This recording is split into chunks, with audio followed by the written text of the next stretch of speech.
It says live on my Welcome. screen. Yep, says live. Right. It says live. Excellent.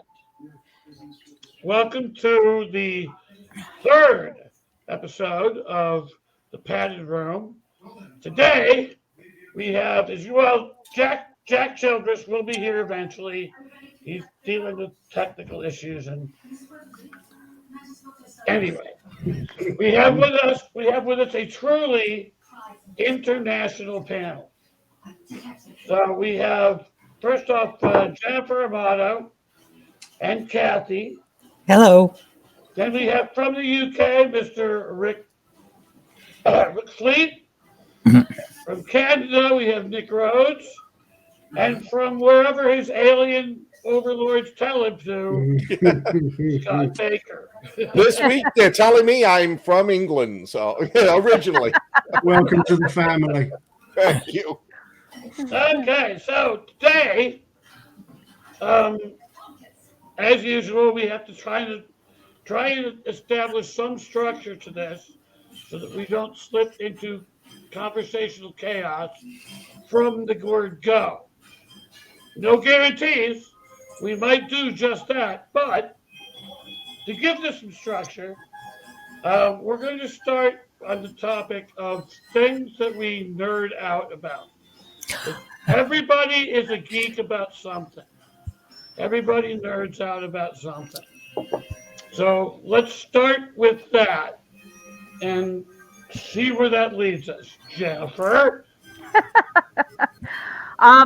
Well, I mean, first of all, thanks for having me again this week. It's nice to see everybody and meet new faces.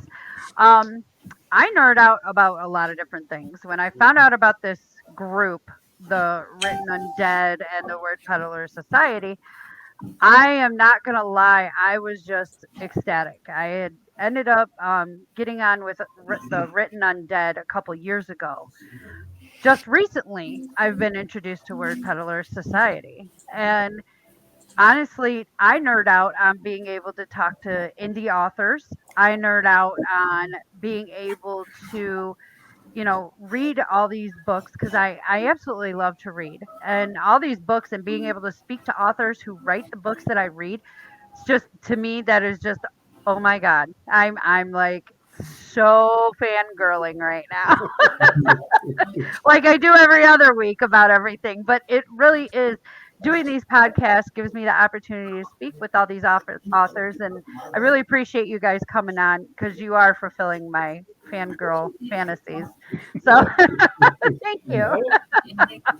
Well, is that it? That's the only thing you nerd out on? Or? Oh no, I nerd out about a lot of stuff. Like I nerd out about metaphysical things, anything paranormal. I nerd out about healing stones and supplements and vitamins. I nerd out about cars even. I'm the one who fixes the cars at home. I nerd out about my dogs. I nerd out so many things. I can nerd out about anything. You give me anything, I can nerd out about it because I'm retarded like that. Hey, Jack. Hey. Jack. Yeah, Jack. I nerd out about Jack too. So it's You ought to. I'm sexy as hell. Look at me. I thought you were just giving Well, us a I really can't see him. stern look. I don't see his picture yet. There we go. There he is. Jack. I'm in the house. Oh, You were it's good frozen to with be a here really with you stern guys. look on your face, buddy. Yeah, you were really Hey. studying. I swear one of these days I'm getting a plane ticket. I am flying over and I'm kissing Ricky right on his forehead. It's just going to happen. My dream will have come true, Jack. Just get it on camera. It didn't Oh. happen. We'll stream it live on YouTube. Yeah. A million Sure. heads. Just don't You'll slap be him. star. Yeah. Oh, no I won't slapping. slap him. Yeah, I there's won't plenty break to out slap, the though. slap. I'll slap him with my lips. Nick Rose over there on the side. Your book Hey, is Jack. coming off. Your book's coming off the wall tonight as soon as the show What? is over. Better Dead Than Red is going to be in my hands. Oh, Cradled. nice. I got to get used to how the camera's different with a StreamYard. Yeah. But that book will be in my hands, and I will be reading through it because Dom of the Dead. Oh my God, that was so fantastic! So I can't wait to see where this one takes me. Knowing there's a third one, can't wait for that. So I'm glad to be here, everybody. And yo, let's this party begin. The party Well, can All get right. started. Well, we have. yes, we already started. Yeah. But before we go any further, it is Nick Rhodes' birthday today. So Hey, Oh, happy birthday! Happy birthday. Thank you very much. Thank you very much. Survived another year. I know I'm constantly. I was amazed when I lived past 30. Hey, look, I hit the big I'm nearly 50. 30. I hit the big 50. So, I'm 60 now. I'm heading I'm for 60. absolutely flabbergasted that I'm still alive. Well, this makes me feel very. The only This- time I ever felt old was when I turned 36 and my best friend called me and said, I can date a girl who's half my age and legal. Oh, That's so wrong. so how old I are you? remember feeling old the day I turned 18 years old. I turned to my friends and I said, like, I could legally go to prison right now. So it's been downhill ever since 18. So how old That's are a you lot of today? mindset, Nick. The last birthday I had that meant anything was 21. And on the morning of my 21st birthday, we left Seattle, where the drinking age was 21, to go back up to Alaska, where it was 19. Oh, So 21 meant nothing. You'd already bypassed the rules. I would love to see a drunken 19-year-old Jeff Oh. Thompson. Just saying. Oh, That'd be legendary. it was. Probably Well, a you good could do- thing we they could do an didn't have episode. cameras back then, cell phones. Well, Yes. yes, but before we go too far down that particular rabbit hole, let's get back to Kathy telling us what she nerds out about. well, like Jennifer, a couple of things, but I'm really glad I could finally get on the podcast today because I am enjoying the books and I love the factor I can meet the authors and stuff. That's real. Oh, because I love to read too. But my other biggest nerding thing I nerd out about is Baby Yoda. I love me some Baby Yoda. She ain't lying about that, by the way. She's got a friend that crocheted her a freaking Baby Yoda. Oh, Yeah, I've got a lady that she crochets things, and she did me a Baby Yoda, and he is awesome. He fits in with all my other little doodahs I have around and stuff. And my grandbaby was over this past weekend and she saw some of my Yodas in a box and she's like, Granny, can I play with this? I'm like, no, honey, that's Granny's toy. You can't play with that. And I normally don't tell my grandchildren no, but that was a no. You don't touch Granny's Yodas. You know, I was like, here, I'll give you some of these Frozen toys I still have in a bag over here. You know, I like Frozen too, but it was like, here, take these. You know, Hey, the nerd in me still says it's not Baby Yoda, it's damn Grogu. well, yeah, but I mean, I even liked Yoda, the old Yoda too, and then Chewbacca. I love Chewbacca. So, you know, That's a secret nickname I have for Jeff, by the way. Yeah. And see, Halloween, I see that. It's not Halloween, secret I'm anymore. dressing up as BB-8. So I dress up every year for Halloween, so I'm doing BB-8 this year. Brilliant. Ooh, cool. So obviously you're also a Star Wars nerd. Excellent. Just a little bit. Yeah. I love most of those sci-fi. Good. Yeah. Well, I'm also a Sci-fi Harry Potter shows. fanatic too. I collect Harry Potter too. Okay. But Star Wars, I remember going to see the first one in the theaters. My grandmother went with us. She was in her 70s and she fell asleep watching Star Wars. Fell asleep in the theater. You know, but yeah. I saw the first 3 in the theater each time they came up. Kathy, can I ask your opinion on the prequel trilogy and the sequel trilogy? Oh, the only thing I like out of that is Jar Jar Binks. Damn, the most hated character of the bunch. I like Jar Jar Binks. I think he's just cool. You know, they should have stopped. I'm in the same Lisa, camp. so I love am. They needed to stop with the first 3. They did not need to go any further. We understood what was going on in Star Wars. We knew that Darth Vader was Luke's dad and Leia's, and should have just left it alone. All right, well, now no group, reason. group question though. Yeah, perfect. The Mandalorian to me Oh, I is love it. freaking badass. I love it. So Yes. we needed that. That had happened. Now Yeah. we got Obi-Wan coming out. Yeah. So I mean, who's excited for Obi-Wan? My hand goes up automatically. I'll be happy to see it. Yes. My husband, I'm getting him the Mandalorian costume for Halloween so he can dress up as a Mandalorian. So we like to dress up and give out candy. So I found something I can't nerd out about, which would be this. I stopped watching them when they remade when they went back to the beginning. I like the old ones with Harrison Ford in it. The rest of them I can do without, and that's it. See me, I'm the ultimate fan on that shit because I love all of them. I literally do. Because to me, they still chain together. The story still tells the story. It does its job. Now, maybe they didn't get the right actors. Maybe they could have done a little something here, a little something there. But it's still chains together, just like books. With the books these guys write, you're not going to love every little aspect of how someone writes a book. You're going to say, well, I would have done this. I would have done that. But at the end of the day, if the story tells itself, then it nails itself. And that is exactly, to me, what they managed to pull off with those.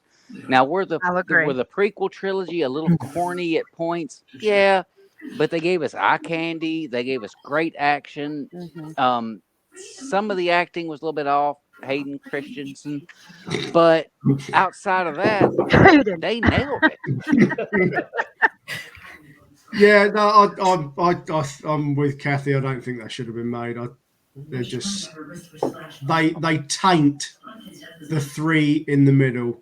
They taint A New Hope, Empire Strikes Back and Return of the Jedi. Disney is going to milk the Star Wars and the Marvel franchise. Yeah. Of course they are. Of course they are. Like they're currently doing.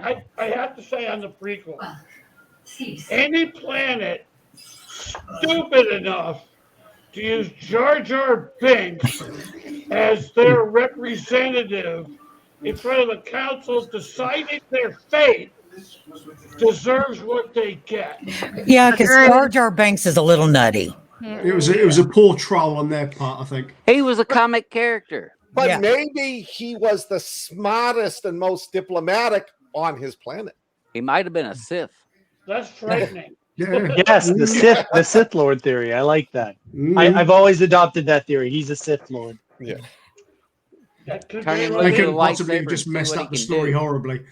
That's a good conspiracy theory for you. So, okay, Scott. All right, this is where you all cut me off. I'm not a Star Wars fan. I'm a Star Trekkie. There's nothing wrong with that. So am I. Nothing wrong with that. I love some Star Trek. But what I nerd out about, besides my dogs, God rest their soul, good, cheap horror movies. I love almost every horror sci-fi movie from the 1950s. I don't care how bad it was. I watch whenever it's 2012, Armageddon. Any movie like that, I geek out about. But my big, I love zombies, but my biggest geek out, drives my wife nuts. They're toys. I don't call them collectibles. They're toys. I don't keep them in the They're box. action figures. I wish when I had set this up, my study up years ago, down there is like a collection of zombies, Walking Dead, The Thing. Everything behind me is my history collection, but I collect them. I love going to the conventions because the first thing I do on day two when I got money is I go around and see all the toy tables to see if there's something there I really want. Brilliant. I actually spent more money on toys than I made selling books. My wife was not happy that year. I bet she wasn't. Well, like they say, our toys get more expensive the older we get. Yes. Yeah, unfortunately. So now, Scott, you and I share a geekdom for history. Yes. I love history. I'm a fanatic about it. So the question's got to be asked, Jeff. What period? Well, I don't know, man, because I'm a voracious consumer of documentaries. I don't care what the subject is. I'll watch documentaries. Oh, and how's your So feelings on Roman history? I know a lot about it. Well, I'm thinking I'm using this as a jumping point to drag your ass to another show that I'm part of. Just saying. I knew that was With coming. Angel. Yeah.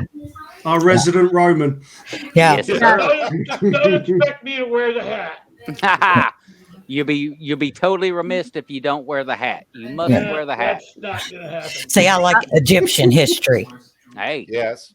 So you got Well- a question for Scott? For me, 1 second before, it's World War II and Cold War. Big time. I mean, whenever we go, I'm not the type. I don't go to Paris to visit the Eiffel Tower. When I was in college, I did a 20-country tour of Europe. When I go to Europe now, it's to see the World War II sites. It's to see the battlefield. It's to go to Normandy. It's to go to Normandy. That's what I do. And behind me, I've got everything from World War II, Nazi Germany, and Japan, all the way up to North Korea stuff. now as you were going through your CIA training, Yeah. how much time did y'all spend on history? Was there None. any of that? None, really. No, because what happened would be during the training, they just gave you the basics. It was almost like boot camp. This is what you got to do. Then when you got your assignment, then you'd start to learn. Like I started out, I went in, they hired me because I was a Soviet expert. I had a master's in Soviet. Like less than a year into it, the Soviet Union fell apart. So the government in its infinite wisdom went, Soviet Union, large communist country. China, large communist country. So they put me on the China desk. I had no clue. Beijing was the capital of China. That was about all I knew. They had a big wall somewhere. Yeah. Can you speak Mandarin now? I cannot speak. I can barely speak English with this accent. I know the feeling. I know the feeling. Hey, say I can get My a cheesesteak. Hey, my come first on. 10 years. No way. My first 10 years was open source media, in which we followed North Korean or Chinese or Russian media. So we had linguists who would translate it into English, and then we'd edit it and send it back. So I never really had to learn any languages. That is kind of interesting. Do any of you other guys know any languages outside of your own? Drunk speak. I speak English, Spanish, and French. Oh, That's fantastic. well, hell. All right, then say Jack is sexy in Spanish. No, this is recorded. I don't want that on record. Nice try, Jack. I wouldn't use it but once or twice. Call me after the show, Jack. All right. Okay, that brings us to Nick. What do you geek out about? Shit. I'm kind of a universal nerd. I've got a lot of stuff going on. I mean, I've got the sort of stereotypical, broken glasses nerd stuff where I'm deep into Star Trek. You name me a Star Trek variation, I'm in it. I'm even watching the kids version of Star Trek now, Prodigy, and even Lower Decks with my kids. Marvel superheroes. I have a massive comic book collection at home. I've got some amazing comics that are all boxed and bagged, and I've got the first appearance of Wolverine in a comic book. I've got all these really nice old comic books. Wow. So yeah, the sci-fi fantasy stuff. I grew up reading Piers Anthony and all that kind of stuff. I still play D&D. I've been playing D&D with my friends for the longest time, and it's still a big part of my life now. And then I guess I nerd out about other stuff. I nerd out about science in general. I'm a travel addict. I love camping. The rougher the better. I like hammock camping and ultralight hiking and all that kind of stuff. Wilderness survival is one of my things. And then yeah, old cars. Classic muscle cars is one of my old passions. I used to have a 1970 Mustang. What's your favorite muscle car? What's your favorite muscle car? Well, to be honest, the one that if I ever strike it rich and I manage to save up I'll have an Oldsmobile 442 W30. Oh yeah. I might Ooh. even go for the convertible, although the hardtop is really what calls me. Um, I Stick with it. had a 442 a long time ago, but it was a rusted out piece of junk. But I just love big boxy vehicles. I had a Grand Wagoneer. I still drive. Strangely enough, the only car I've kept that have survived me becoming a dad is a tiny little British car. I have a 1970 MGB Roadster. It's a tiny and I'm 6'4", right? I'm a 6'4" guy. So when I sit in that thing, I look like I'm in a go-kart, but Yeah, I love it. we had an MG, and my husband looked funny in it too. And it was green, and he looked funny. I called it the frog. Yeah, her man is a very large man, by the way. Yeah, and he looked Nick, really funny in it. And he's like, "These pedals are made for women." He said they're too close together. Yeah. Nick, So. did you ever get the comic books assessed value? I have not done this officially because honestly, I collected these comic books when I was a kid. I was a teenager. I was spending all of my money on comic books. It was kind of a problem at the time. I couldn't save up for a new bike. I couldn't save up for anything because I was just buying so many damn comic books. And that's great. And I kept them all. And I know some of them are worth money. I know some of them, the early McFarlane stuff and like I said, Incredible Hulk 181. I have Amazing Spider-Man number 13, I think, which is the second appearance of the Green Goblin. I've got these old comic books, but I know there's a process now. It's a lot more complicated to get them assessed. You have to send them off to get them graded and all that kind of stuff. But and part of me is afraid, if they're worth money, is that gonna be too much for my brain to handle? If they're not worth anything, is it gonna be a big heartbreak? So for now, I'm just sitting on them. Okay. I think I'd need to know. The not knowing would drive me nuts. Right, because you can insure them. In case Yeah. something happens, you can See, get it but insured and replace them. I've got an old Yeah. high school buddy who does that. He's got an entire room in his house filled with comic books, and he's terrified of having them assessed because he realizes if he does and they're like worth a lot of money, he doesn't have the money to insure them. No. Oh yeah. Right. That That's a sucks. big deal, being Yeah. able to insure the stuff. So I mean, I don't think I have any of the crazy ones. I saw a news story a couple weeks ago where one of the first ever Action comics sold for I don't know how many millions of dollars. So I don't think I'm anywhere in that ballpark. I think my first Wolverine is probably worth enough that it could keep up my repairs on my damn old British car. But yeah, anyways, it's a nice little thing I have parked in my basement.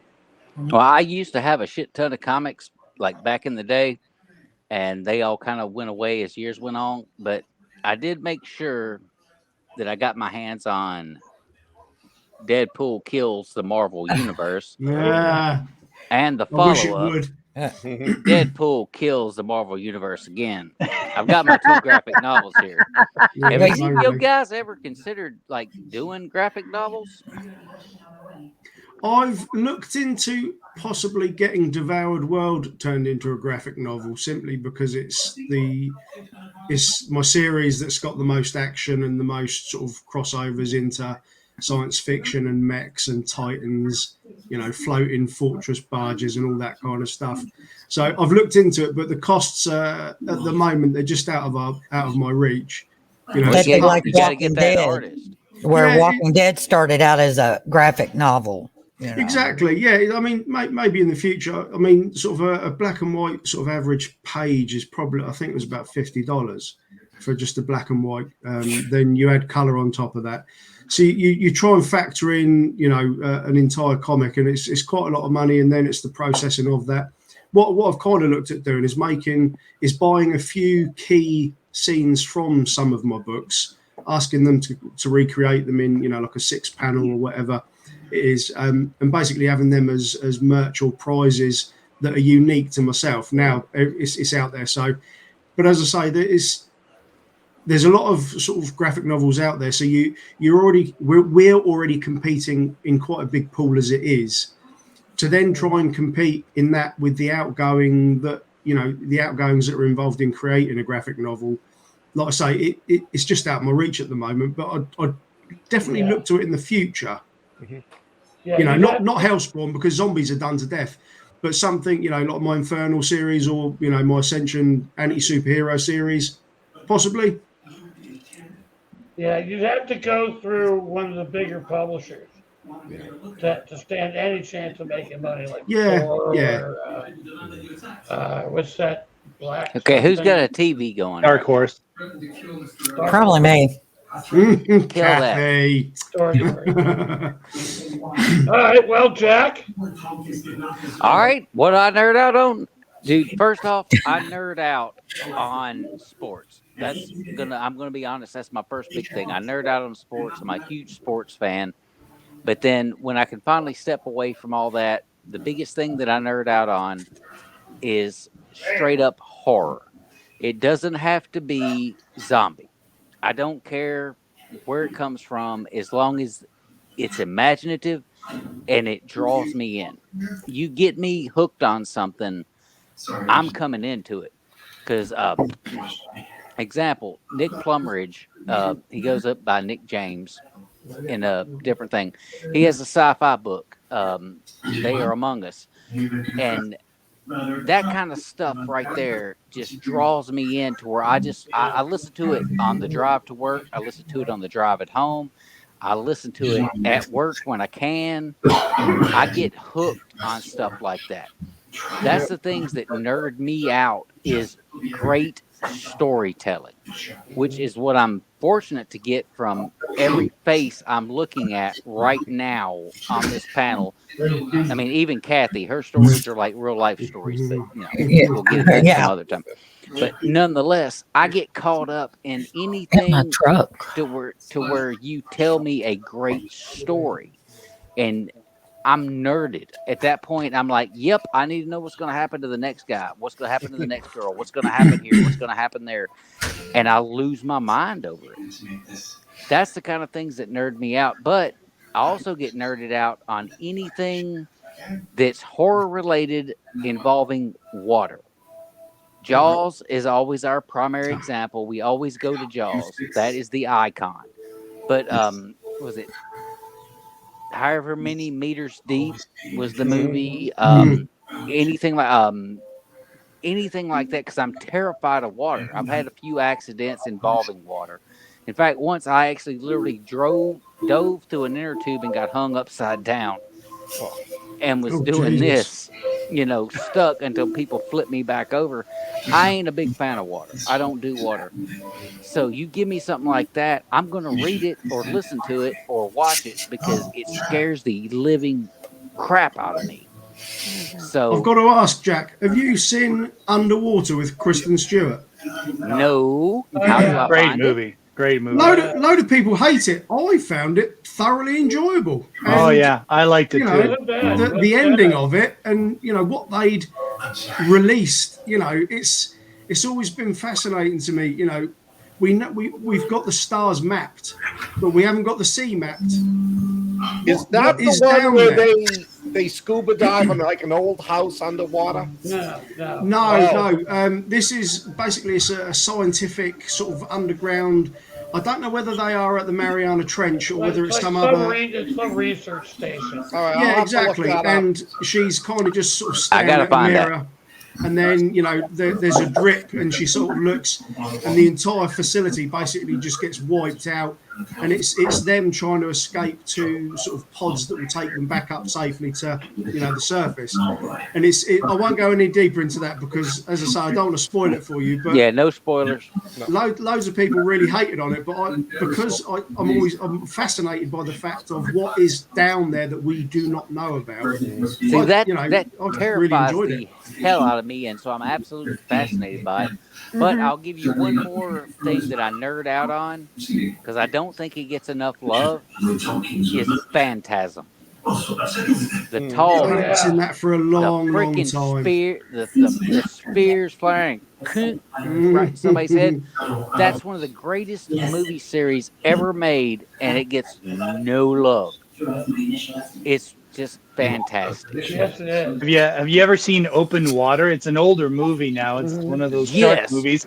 That one Yes. freaked me out. It was That one I I- loved it because it felt like you were right there with them. And I mean, yeah, because it's just them out there with water splashing around them. Yeah. And they're just like, okay, what do we do? And then finally the fin first pops up and you're like, uh-oh.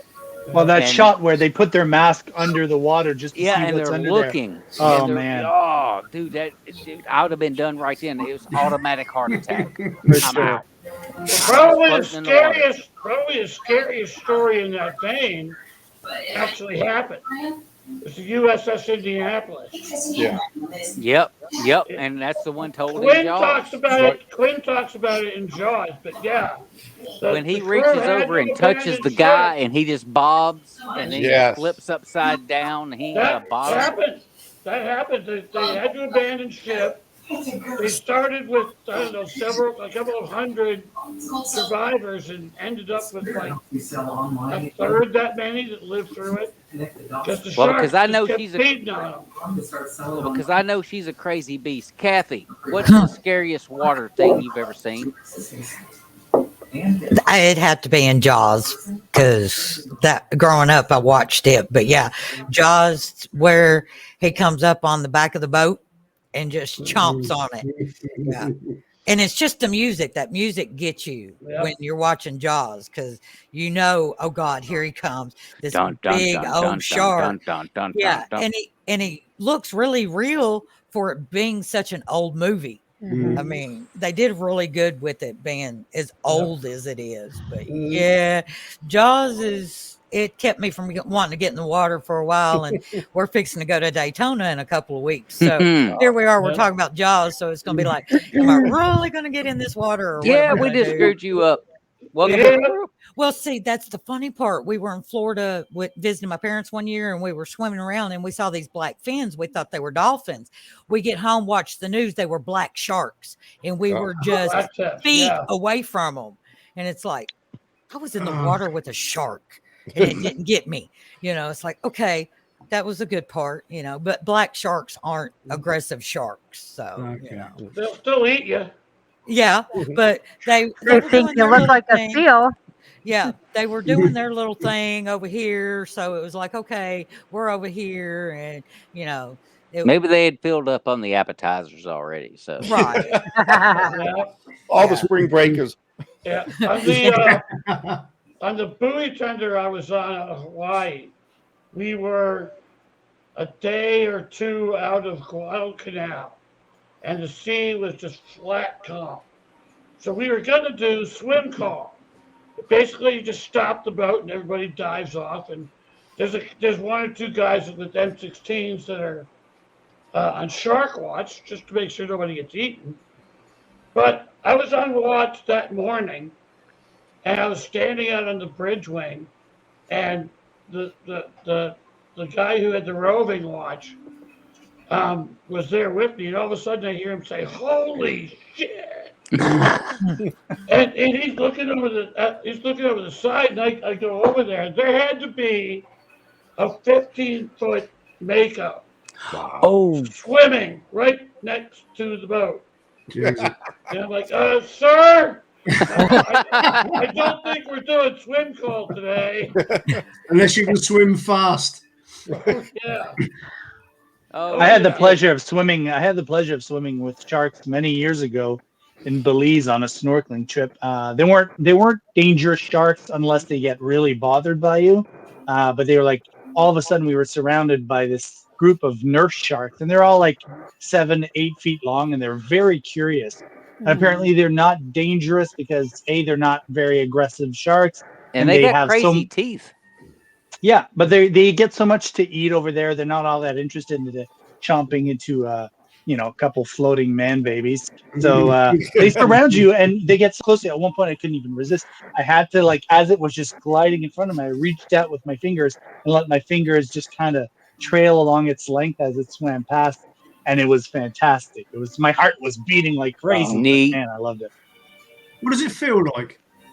It felt like wet jeans. Really? Yeah. Hey, we got a And- little love from JB Havens over here. Yeah, we did. Hey guys, look at all these familiar faces. I was writing, but you guys are distracting me. Uh, Our bad. We win. we like to distract people. That's Right. it. I saw a really good submarine movie. It's a horror story. It's essentially a ghost story called Below. Have you guys seen it? Is it a No. new one? Old one? Sounds familiar. Yeah. Yeah. It's these guys are it's a maybe British. Either a British or American submarine. I'm not sure if it was in the Second World War or not, but there a mishap happens and their captain is killed, and the submarine becomes haunted. Yeah. It's a good damn movie. Called Okay, Below. I'm gonna put that on the list. Yeah, it came out 2002. I'm surprised I haven't caught that on anything.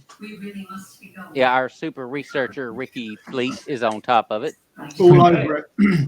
Well, there's Yeah, also no, there's also a new Walking Dead spinoff coming soon that's going to tell the story of the crew that was in that submarine that we saw in Fear the Walking Dead, right? Kind of like a prequel to that whole story arc, and I think it's coming out later this year. So it's going to be zombies in a submarine. For That'd a be limited cool. series. I've got to watch The Fear of the Walking Dead. I'm on the last season of Walking Dead, but I didn't get into Fear the Walking Dead that much. And then they've got Beyond with it too. So, Walking Dead babies. yeah. Yeah, I'm that's waiting good. for the. I'm Lost waiting for the It's spinoffs milking for everything. Daryl and Carol and Negan and Maggie because they're putting Negan and Maggie together. Yeah. Which That- makes New no damn York, sense isn't to it? me. Nice. You not watch The Walking Dead, Jay? No, I quit probably 2-3 seasons ago. Like it just got to be a soap you have opera. you've got to get past the crap to get back to the good stuff. So Okay, Yeah, I'll for, give it a for shot. me, I'll the give it a crap shot. started in season 3. It just turned into such a soap opera that was like, yeah, soap you opera. just got to get past Yeah. that crap and I- say I'm a Negan fan, which people don't understand why I'm such a Negan fan, but I like Daryl and Negan. Those are my two characters. And Carol And those two Negan- hate each other. Yeah. exactly. And some of the stuff Negan did, but I think he actually has redeemed himself. He really has. So Well, now speaking of books, though, now have you read or listened to the books? no, like- I want to. You I'm gonna need get into to, 'em. and you'll find out that Negan. Spoiler alert! Isn't Negan? Huh. Yeah, It's probably a different name. yeah. Okay. That happens. There's that's not cryptic at all. No, no, Yeah, but cheers, that's Jack. like some of my other books I've read and they put into TV shows. They did a different naming of characters, which I'm like, that's not how that was. That's not what that was. yeah. The You road to Woodbury tells a whole different tale. Well, Those I are have to great. get Those are the governor, right? Yes, The Yeah, governor. I fantastic. hated him. Oh, I hated the loved governor. him. yes. See, I it like makes it. it twists the whole story in a different Yeah. direction. Yeah. I wanted Rick to kill the governor so What bad. what I loved was the governor was half good, half bad until Michonne killed his daughter. Then you could just see Right. he went He clicked. he went nuts. But like that scene when he had when he had the older guy, I can't remember his name, and he had the sword, and Rick gave the great speech about we could work together. Let's put our differences aside. Yeah. That's I when wanted Herschel was them. still alive. That was Herschel. I Yeah. Herschel, wanted them to yeah. work, but he cut it off. No, I stopped watching it after Rick died. Yeah, Yeah, he didn't died. die, yeah. He's There were supposed to be coming two- back in this season. There were too many characters, and Carol was my favorite. I love the way they took her from a battered, mousy, Yes. abused housewife To To this the most, like, badass. badass. Yeah, and in the He's one comic, that got him out of Terminus, not them. Yeah. in the comic, she dies like right away. Yeah. Oh, She she never does. made But, it. She didn't make it that she far. makes it. She's Yeah. in Now, this how do you season guys- now. And My she's favorite- unbelievable. how do you guys avoid that when you're writing characters? How do you avoid creating a situation like that? Like what? Where you create a character that wasn't really supposed to be a badass, but all of a sudden you find yourself having to write them a little different. You can't help it. Yeah, you can't. There are people in Hellspawn and Devoured World and Infernal that should be dead, but they're not.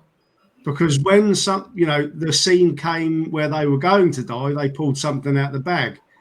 How they did it and how they did that in my head when, they're like, oh, that's quite a good little thought you've had there. And as I say, there are people that are dead that should be alive and there are people alive that should be dead. So it's not something that I create purposely. It like I think Scott, Jeff, and Nick probably agree. It's your characters just pull amazing tricks at some good, some bad, and they get themselves killed. But ultimately, they always surprise you. So at Yeah, the end absolutely. of the day, can we say that your characters actually control you?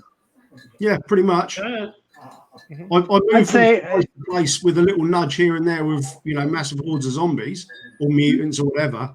But when they get there, they're their own people. They do what they want. It's weird. It really is. Yeah. Well, it's true. They do come to life. For me, I have about 70% of my story pretty much figured out when I write something, but I allow that breathing room because I know some of these people that are ideas at the beginning are going to feel real and they're going to tell me that they want to do something different in this specific chapter. I'm thinking you're going to go this way and do this and meet this person, and they're going to stand up from the pages and just go, nope, I'm doing something different. And it's fun. It's fun because as a writer, you get to be entertained by your own stories as you write them when you get these surprises. It's really fun. Yeah, and that's what it's all about. I love writing bad guys, but to me they're the hardest to write because I want to give them a motivation for why they're bad guys. Not just, he was an asshole in prison, the zombie outbreak hit, now he's right. I want the readers to okay, I don't like you, but I understand you. I know why you're doing what you're trying to do. I still hate you, but right. Yeah, that's what I love about getting into the books is I actually get into the story and it's like I'm there. I'm living this. It's not just words. It's I'm in there. I am doing this. Yeah, there was a psychiatrist in the 50s and 60s, I think it was, by the name of Lang, who specialized in schizophrenic patients. And he observed that schizophrenic behavior makes sense to the schizophrenic, meaning that no matter how bizarre or unhinged that behavior may appear to us, to them, somewhere inside that soup inside your head, it makes sense. Mm-hmm. So I've always looked at that as translating into writing. It doesn't really matter what the characters do or how they respond to things, as long as it makes sense to them, as there's a logic about it. That's a really good way of putting it. Yeah, I've always found that helps. It's just and that's why some characters end up living, some characters end up dying. Because the way I do it is, I'll be writing something and just to explain, even half-assed, what a certain character is doing, I'll write such and such, and then 60 pages along, it's like, okay, well, he did that, so now he has to do this. Now this would be the logical thing for him to do, and because he did this, now he has to die. Or now he becomes a badass, or whatever it is. It's just the stories take on a life of their own. The characters take on a life of their own. And it's just there's some magic voodoo something Yeah.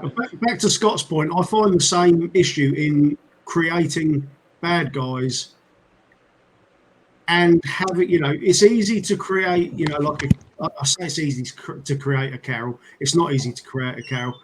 But in terms of writing, it's nice to create someone that comes from nothing and develops and becomes a badass. That is, that's enjoyable to do.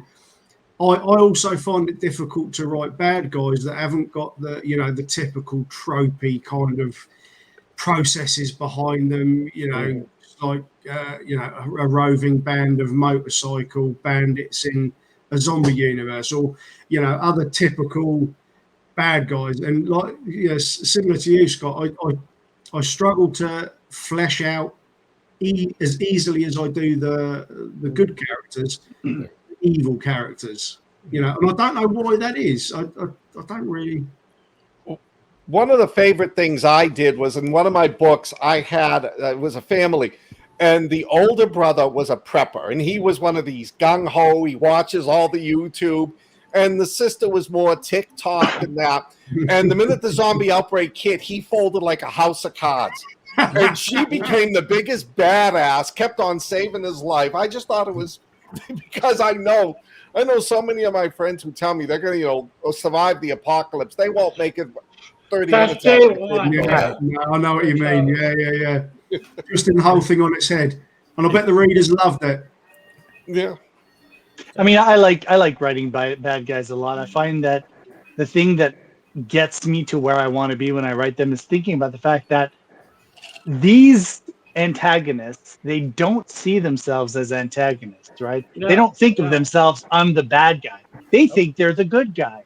So from their perspective, they're doing what needs to be done for whatever their motives are. And when you start shifting your perspective like that and putting yourself right in their shoes and thinking like, why do they think they're the good guy? It really makes it a lot easier, I find, to make them believable, to make them motivated, to make them, you might hate them as a reader, but you can't stop reading them. They're as important as the protagonist in a way. And now, obviously, in a zombie novel, typically the zombies, it's more of an environmental antagonist at the beginning. But as you evolve in the story at a certain point, you need more than just zombies to keep people moving along the story. And that's when you start thinking like, who's in this world also struggling to survive, who's going to do terrible things to your main characters, but they think they're doing it for a good reason. I kind of root for the bad guy.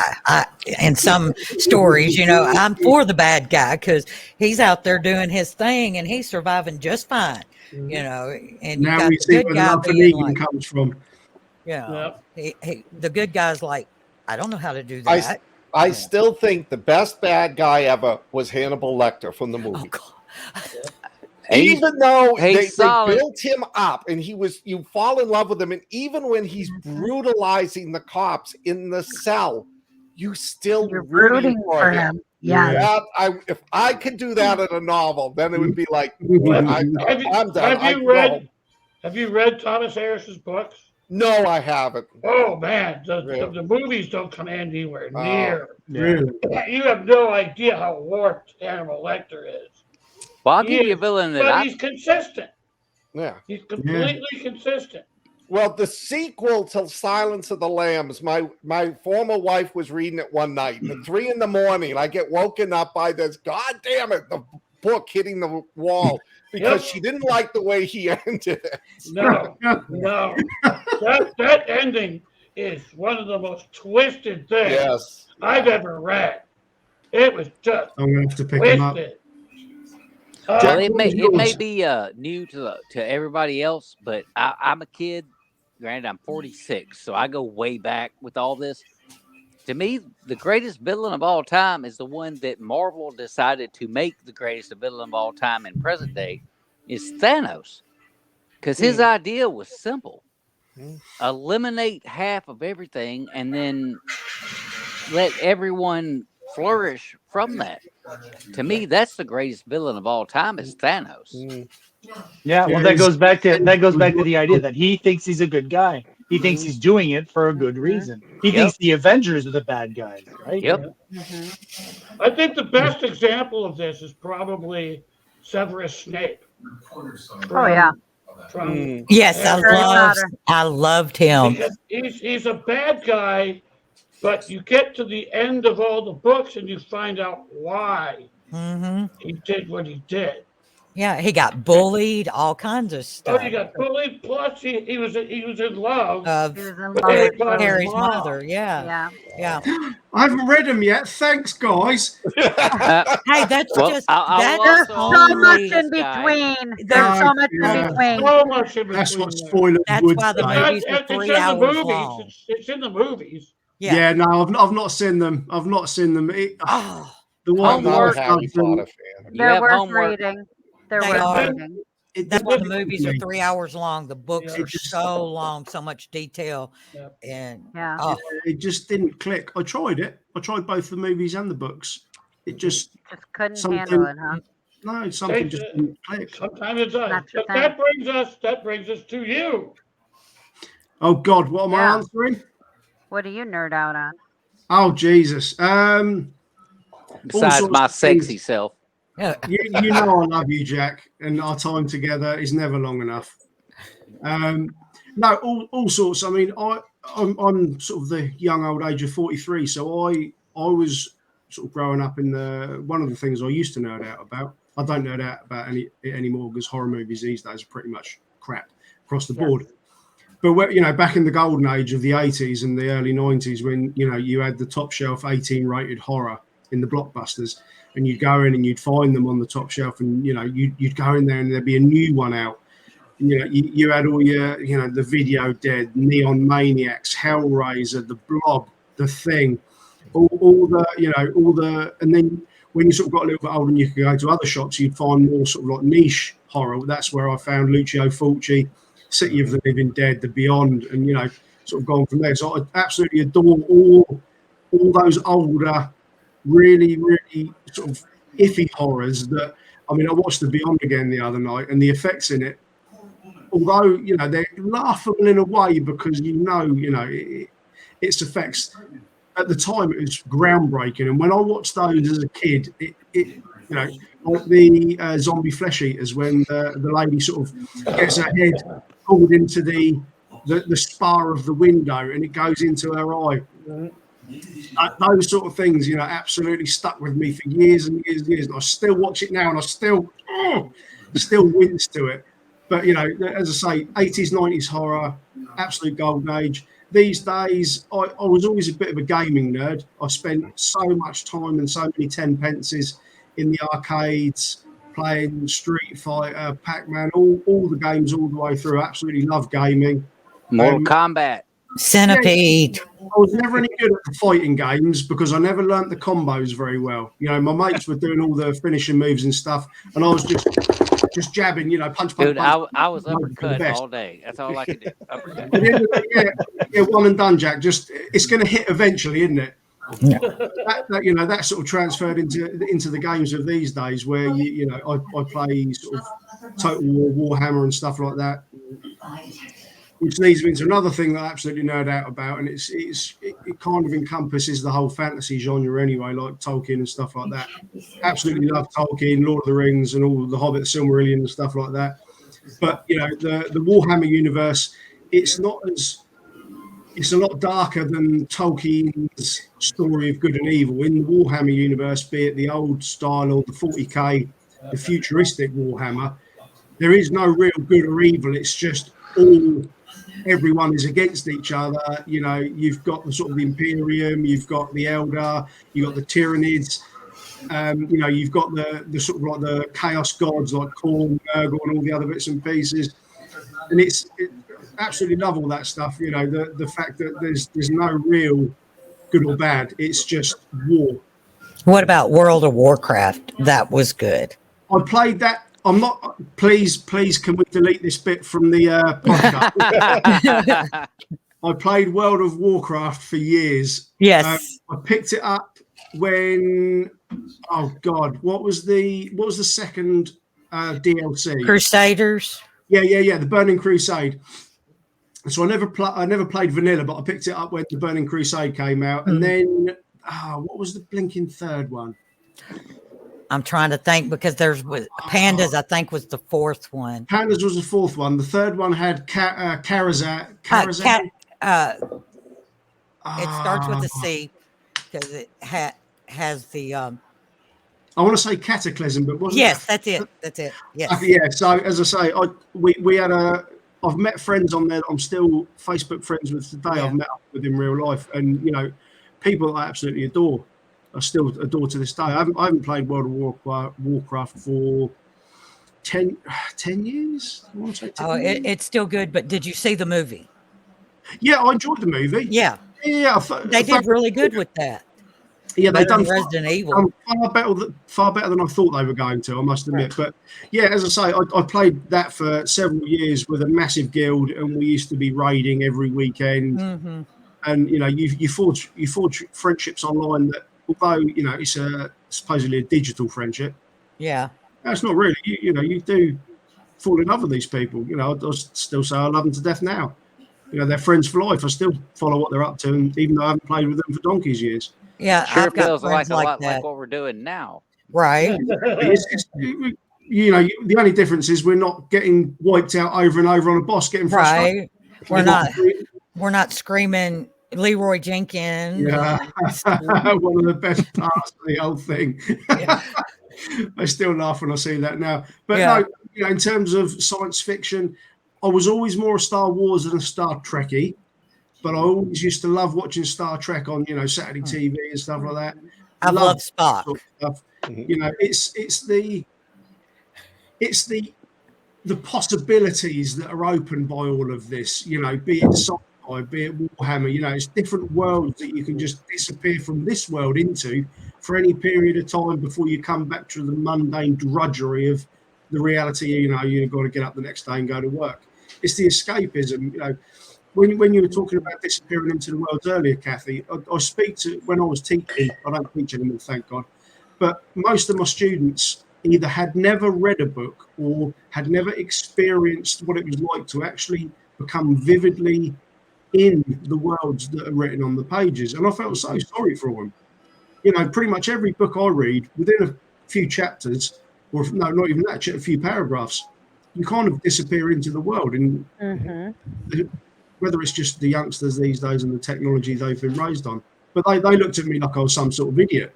What do you mean you could picture it? It's words. So yeah, but do you not? Can you not have the imagination? Yeah, Like, it's called an imagination. Oh, I'm sorry, lads and lasses. You've really missed out. We've done you a disservice. Yeah. Hey, look, I'll give you an example real quick because I know Jeff's about to talk, but I'm going to talk about Jeff. He sent me an audiobook copy of a book that he's just put out, Scream Bloody Cheerleader, which is absolutely freaking hilarious. Yeah. It's one of the funniest damn things I have listened to in forever. And yet, that's Matt Crow, man. Matt Crow did such a great job of that. Dude, and that was the best part was that you had your narrator, your original narrator for the Apocalypse series, actually do that freaking book, and so it was easy for me to flow right into it. Dude, I have laughed my ass off. And by the way, I'm at chapter 15 because, like I said, I only listen when I'm in the truck. I try to make them last. Dude, that needs to be a movie. It absolutely needs to be a movie because if Scary Movie can be a movie, that needs to be a movie. I'm just saying, if y'all haven't listened to it yet, y'all are screwing up right now. Go get it. Well, it comes from a screenplay I wrote like 20 years ago, and I belong to a screenplay writing group. You know, the kind where you actually got together with people in the same room without a mask on. Exactly. And the first person who read it says, "Look out, Wayans Brothers." It's good. I loved it. It was funny. Fucking hilarious. I've always loved it. But anyway, UK has such a rich history of its own entertainment, like the Hammer films and things like that. So I got to ask you about something I've geeked out about since the early '80s. Doctor Who. Oh, that is good. I am going to go against my culture and say I was never really into Doctor Who. Yeah, no. I'm not And Yeah, Me me now neither. neither. I can hear the mob coming for me now with their No, I'm Sherlock with you. Holmes. We No. help you fight them outside. all. Yeah, Not I until it haven't was seen it either. revived. I didn't like the earlier ones. No, I mean I always used to watch it because it was on and but I never used to worry about the Daleks and stuff like that. They just seemed just daft to me. The one episode that did get to me, and it stays with me to this day, and I don't know what it is, and I don't know what episode it was or what it was even called. But the scene sticks with me, to this day, and I had nightmares about it at the time when I was a youngster. And it's basically all I can remember is sea vampires, and there was a sort of like a soldier set up in a pillbox or something like that. And these they came out of the water, but they were supposed to be vampires, and they attacked the soldiers, and that freaked me out. I don't know what the overall story was for that episode, but that was a Doctor Who episode. I've tried looking it up. I couldn't Could find have been it. a couple of that was one of the newer ones, wasn't it? It might have been, yeah, as I say, but I just I know I'm supposed to absolutely adore it because I'm English, but I never did. Well, I no, never got I'm Doctor actually Who. I never I'm got it. actually not surprised about that. What year were you born? 79. Okay, 75. that makes sense because Mhm. about the mid '80s, that last couple of iterations of Doctor Who before they went off the air, they sucked That's because probably what it was then. the budgets were non-existent, the writing was terrible. And that's the reason it went off the air for so long. Yeah. One of the girls I was trying to date at the time, a good friend of mine, she was a Tom Baker fanatic. And she used to drag me into Harvard Square so she could get the paperback books, and we used to watch it, but I could never get into it. It was like watching, like when the kid, I loved Lost in Space, and then when I started watching it in my late 20s, it was like, what the hell was I thinking? I know. Yeah. I know. Yeah, if I Yeah. see a phone booth nowadays, I almost want to toss a Molotov cocktail in it just in case. Yeah, it's not going the right way, and it hasn't for some years. No, yeah, they after what the hell was his name? The guy who revived it, I and know I what you guess mean. who's taking over again. Oh, the guy that did Sherlock Holmes. I can't think of his name right now, but he's a wonderful actor. No, I'm not talking about the actor. I'm talking about Benedict Cumberbatch. Yeah, I'm Cumberbatch. talking about the showrunner. Yeah, no, Chibnall was the one that destroyed it, wasn't he? Chris Chibnall destroyed it. Yeah. Absolutely What was destroyed. ah, Russell T Davies. that's That- the one. yeah. Russell T Yeah, Davies. yeah. It might come back. He's starting. He's reviving it. Yeah, he's got a lot of making up to do for what they did Yeah. to it. Yeah, I mean, I loved nothing against Jodie Whittaker Yeah. or the fact that they made the Doctor a woman. Nothing against that. It was the writing is terrible. Exactly. Yeah. Yeah, well, right It now sucks. the phone booth is an outhouse. I mean, I loved just some of the situations that they put the doctors in. Like one of my, I thought it was the brilliant writing was Matt Smith's Doctor Who. He spent like 1 billion years reliving that moment to keep on chipping away at the TARDIS so he could go back and save the. No, that was the guy. Oh no, you're right. It was wasn't Matt Smith. It was the other guy, the older one. Yeah, I can't think of his name. I'm drawing a blank now, but yeah. Yeah, I was a huge David Tennant fan. I loved him, and I loved Matt Smith. Yeah, they just had a presence that Jodie Whittaker just didn't have.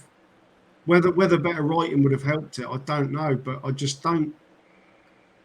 Yeah. See, I liked her because I watched her, and I saw her trying to channel the other 3 doctors. Yeah, I just don't think she managed it for me. For me, as I say, Yeah, it was Yeah, it just didn't. It. Yeah, it just You know, didn't. the gender side of it aside, you know, the Time Lord's supposed to be genderless anyway, so that's not the issue. It's just the writing was absolutely dire. Oh yeah, it was horrible. I don't Maybe think they should give us a call. I don't think this would be Well, the something we rest of should you be worried anyway. about. We want decent writers. There they come. I say we lost our women there for a minute. Yeah, Well, they the coffee said hello. So I felt the testosterone spike when they left. Yup. not for We're all me. going to slap each other. We're gonna slap every one of you. Oh, We're getting our hands ready. Now, as the token old guy, I remember the original Star Trek when it came out, when it was on TV. Brand new show. In fact, my dad took us to one of the very first Star Trek conventions in Chicago. This I was bet like that was magical. early 70s. I think everybody was there except Shatner. Ah, It was yeah. I've always geeked out about that. I love good sci-fi TV shows. I mean, one that I've been meaning to get around to watching that people rave about. Sorry, is The Expanse. Has anybody watched that on Prime? No. I've watched the first couple. What did you? I've not seen it, but everyone says it's really, really good. What did you think? I don't know if it was there are too many other things to distract my attention, or it just for some reason it just hasn't grabbed me yet. Okay. It's on my list, but it's like there's so many other good things that. What did you think? Has anybody seen the Dune remake, the newest iteration of Dune? I have not. The one they made, the original they made sucked. Well, This- actually, I saw the original. I didn't like the original, so the I've got new one. to say, the new new one- one- I had read the books, and the books Yeah. are awesome. I've got to say, it's just watch the new one. I'd be really interested to know what you think about it after when you've already read the books as well. I'll be really intrigued to know what you Yeah, I think. haven't done either. Like I was totally disinterested by Dune the movie, Yep. so I have no interest in even reading the books. Like, yeah, okay, this is boring. It's a desert. There's a worm. Who cares? right, the video Well, game sucks too. Yeah. Hey Jeff, I have a good Star Trek, little tiny Star Trek story for you that I think Go you for might it. enjoy. Ooh. I think some of you may know that my day job is I actually work as a flight attendant for an airline, right? So this is part of the reason I travel around so much. But several years ago, I was flying to New York, and I'm boarding the airplane at the front of the airplane, and I see somebody approaching in the line, and I recognize him immediately because I watched all of Star Trek, and I know he's one of the big actors in Star Trek. We see a lot of celebrities on board airplanes all the time, especially when you fly to LA and all that. And I don't usually nerd out about celebrities, but Star Trek was different. So this gentleman shows up at the front door, and I'm having trouble finding words here. And he's an actor from Star Trek Deep Space Nine. I called him by his character name. He shows up, and it's the actor who plays Miles O'Brien on Deep Space Nine. Oh, yeah. And he shows up at the door, and I'm like, Mr. O'Brien, it's a pleasure to welcome you on board. And my brain doesn't even register that I just called him by his character name. And he's just like, he's an Irish guy. He's just like, oh yeah, thank you. And he just heads off to his seat. About 2 minutes later, it hits me. I'm like, oh my God, I just called him. This is the biggest dork thing I could ever possibly do. So I walk up to him. I'm like, Mr. Meany, his name is Cole Meany. And Mr. Meany, I just want to apologize for that. I totally understand that you are not Miles O'Brien from Star Trek. And sorry, I don't know what happened in my brain just there. And he was super nice about it. He was on his way to a movie shoot, but it was a pretty fun moment for me.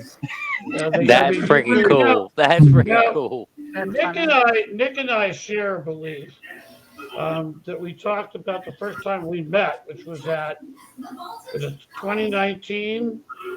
Yeah, in Vegas. 2019, $20 writers conference. We got to talking about this. So there's one post-apocalyptic book, novel, that would make an awesome movie. I don't know why nobody's ever done it. It's called Lucifer's Hammer.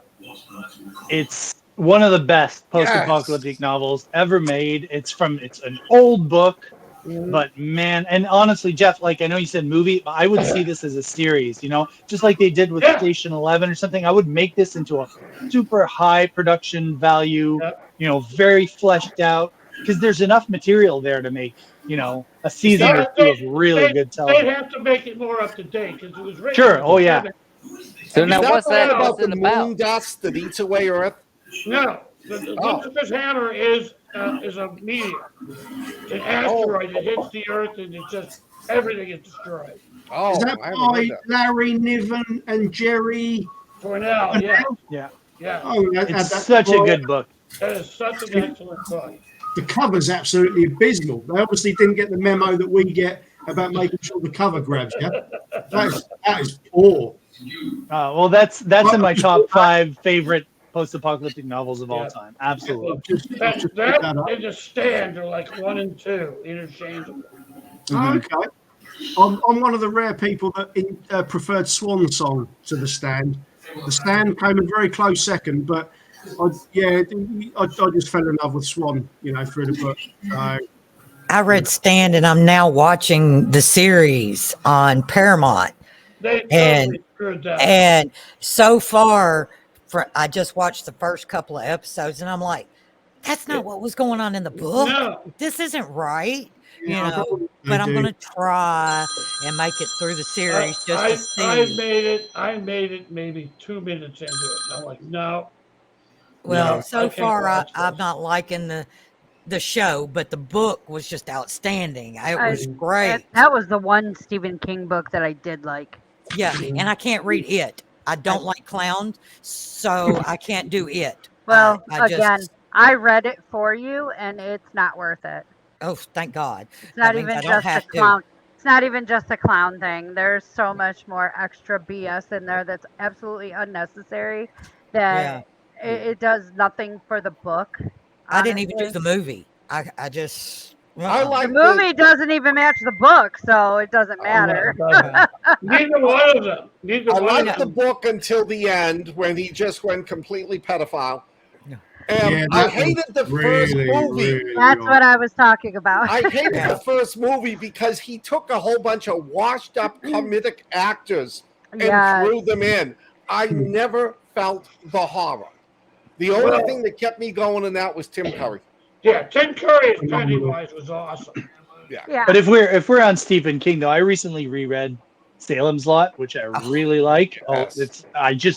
If you're into vampires at all, I think it's an absolute. You have And- to read it. And they Yeah, are I haven't. remaking that right now. They are making that into I think it's a show that they're making, Oh, a sweet. limited series, and Yeah. I'm looking forward to it because it Yeah, is 'cause they epic. did First horror book I Pet ever read. Cemetery too. Yeah. Mhm. For I Christ's sake, just look behind Jack there. Look at Yeah. all those books they could be making movies out of. Yeah. Yeah. Yep. Look There's at- tons back there they could be making movies out of. And Yeah. even the ones, the traditionally published ones. There's all sorts of outstanding books.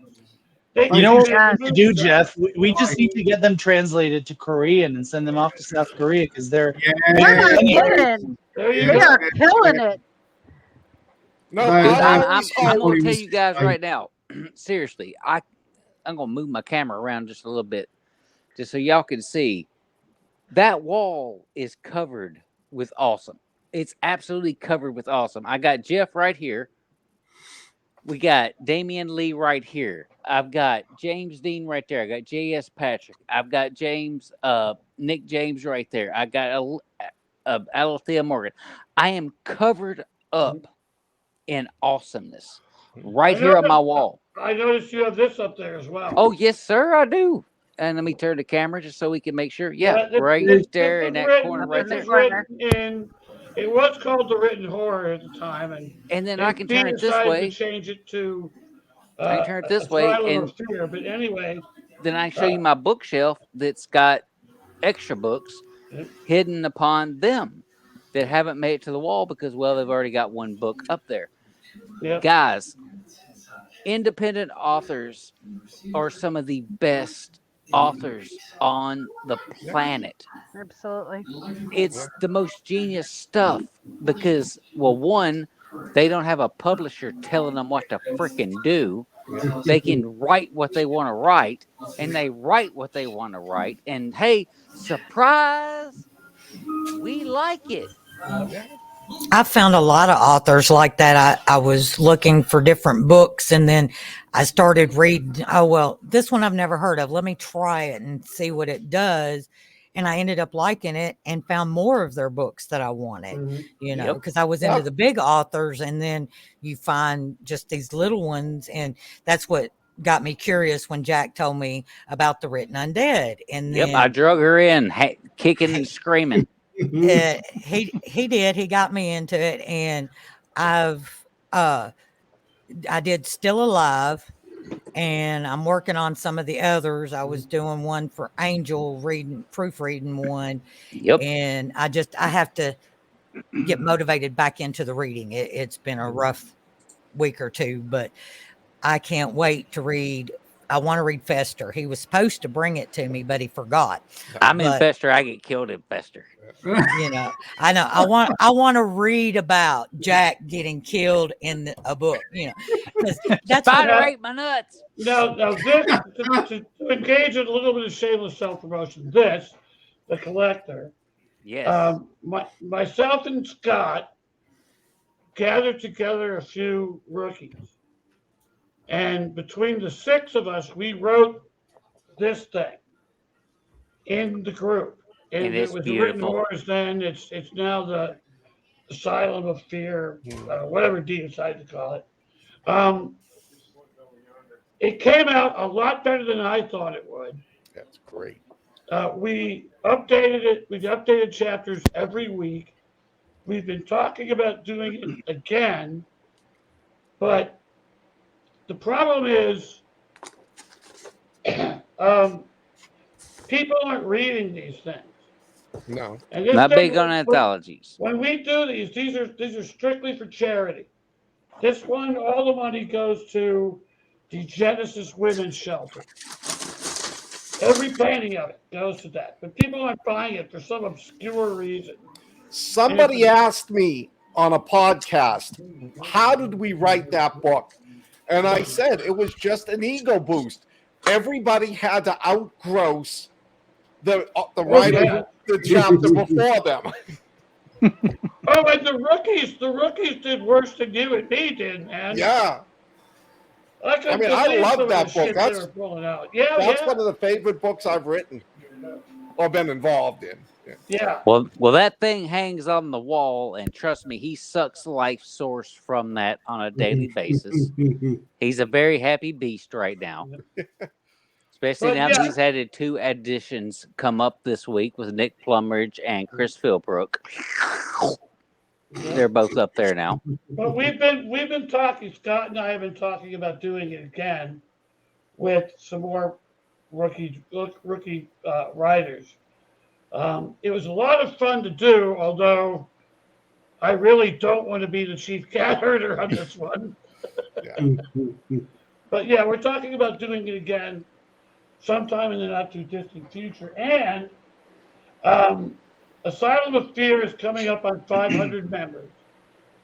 When it does, we've been talking, there are 2 copies of this that have been signed by all the authors. Yep. And we're talking about auctioning them off again for charity. Nice.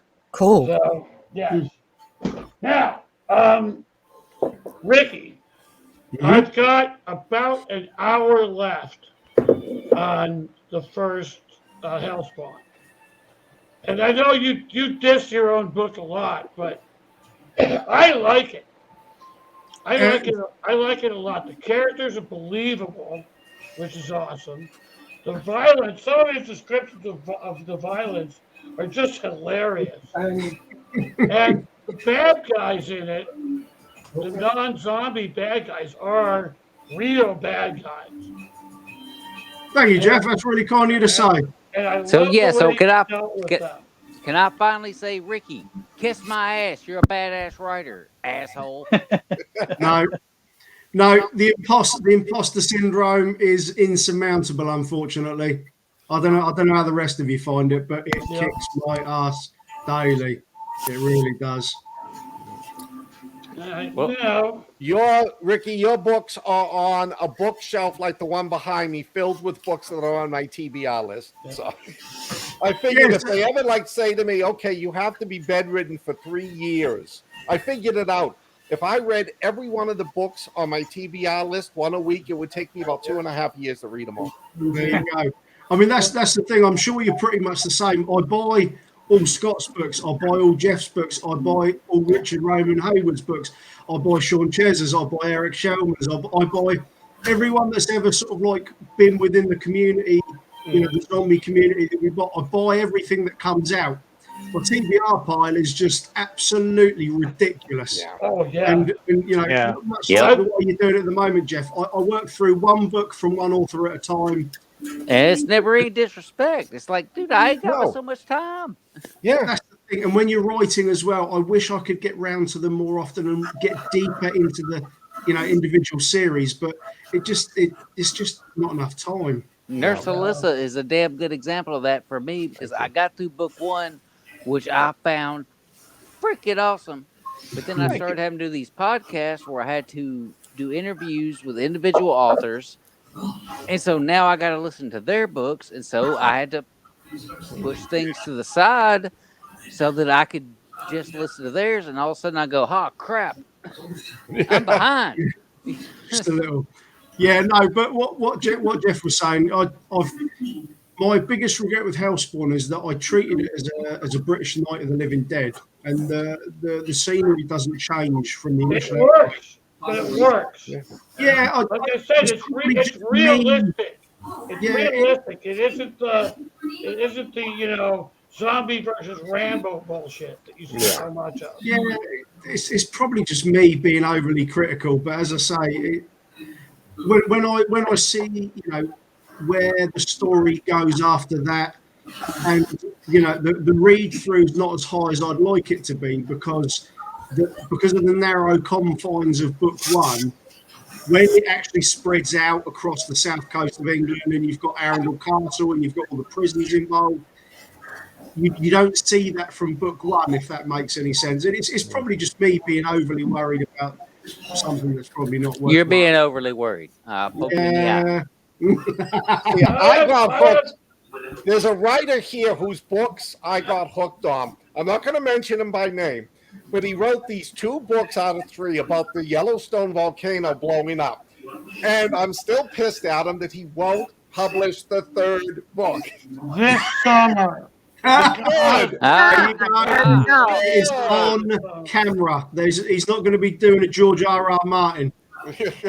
No, well, I mean, I've explained this before. I know. The reason it's about what happens in a small Oregon town in the aftermath of the Yellowstone supervolcano blowing its stack.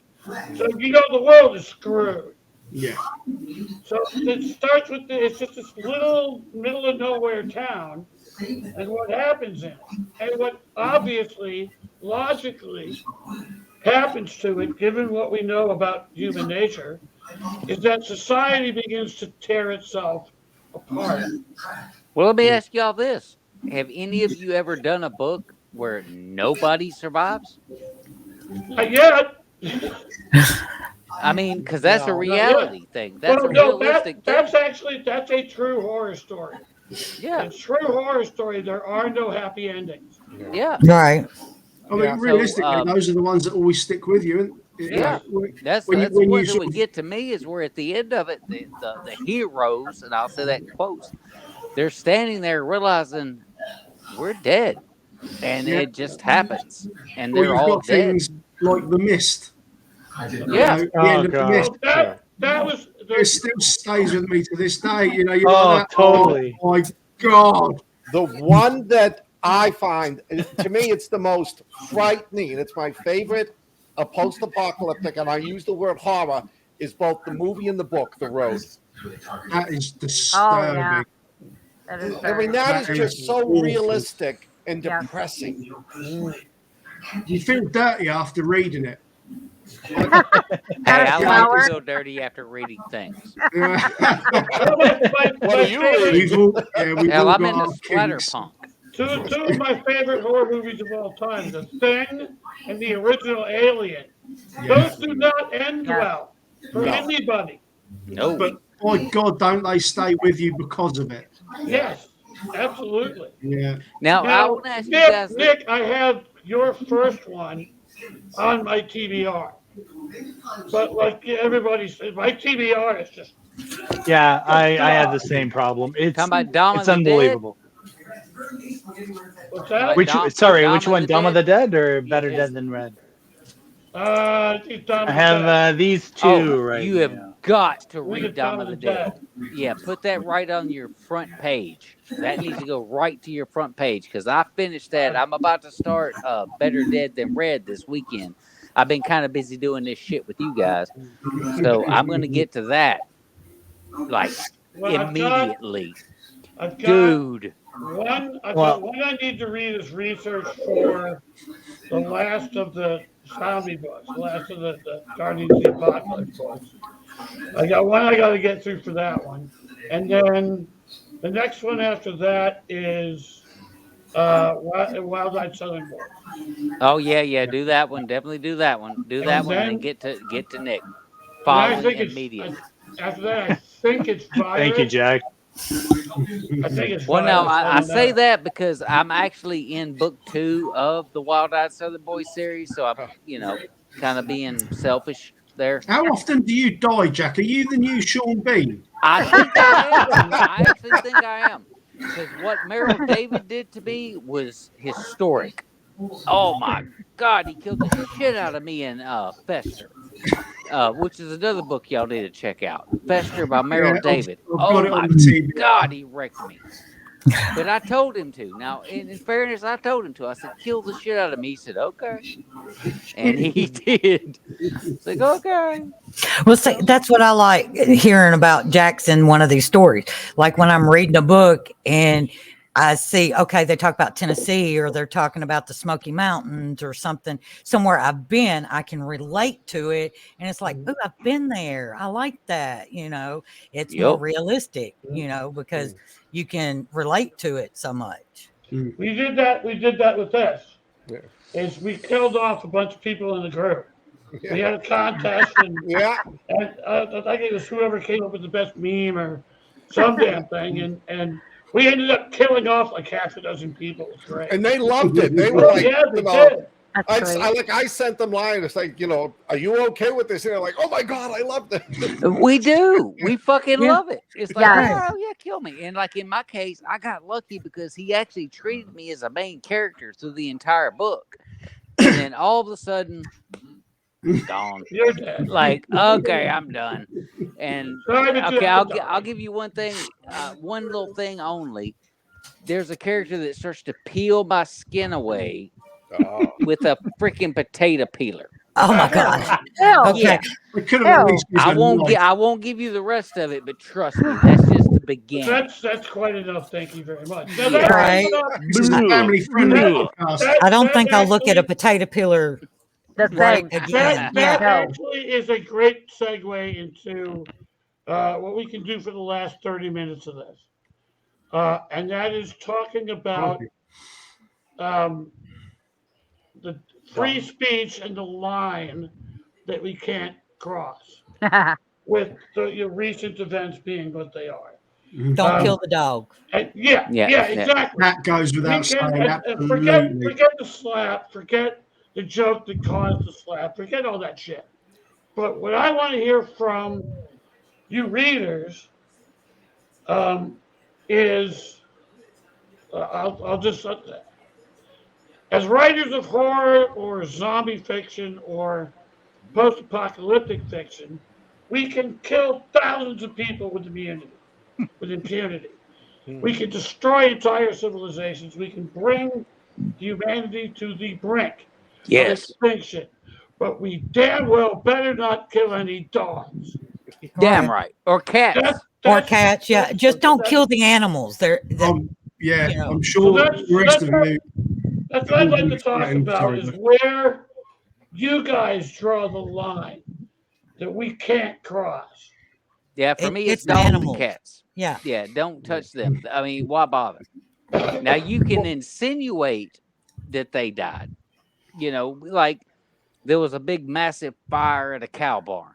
Well, we know the cows died. But Right. nobody cares Just about cows. Yeah. Nobody well, cares hey, about hey, cows. hey! I grew up on a I cow like farm. steak. I like Yeah. steak a lot. I Right. I like I cow and killed off bacon. I like steak. Absolutely. I I'm killed off starting a to dog question my once in friendship one of with my the two of you. first. I killed off a dog once in one of my first short stories, but it was because it was a washed-up horror writer. He's told by his publisher, "We're going to get rid of you." He's depressed. He comes home.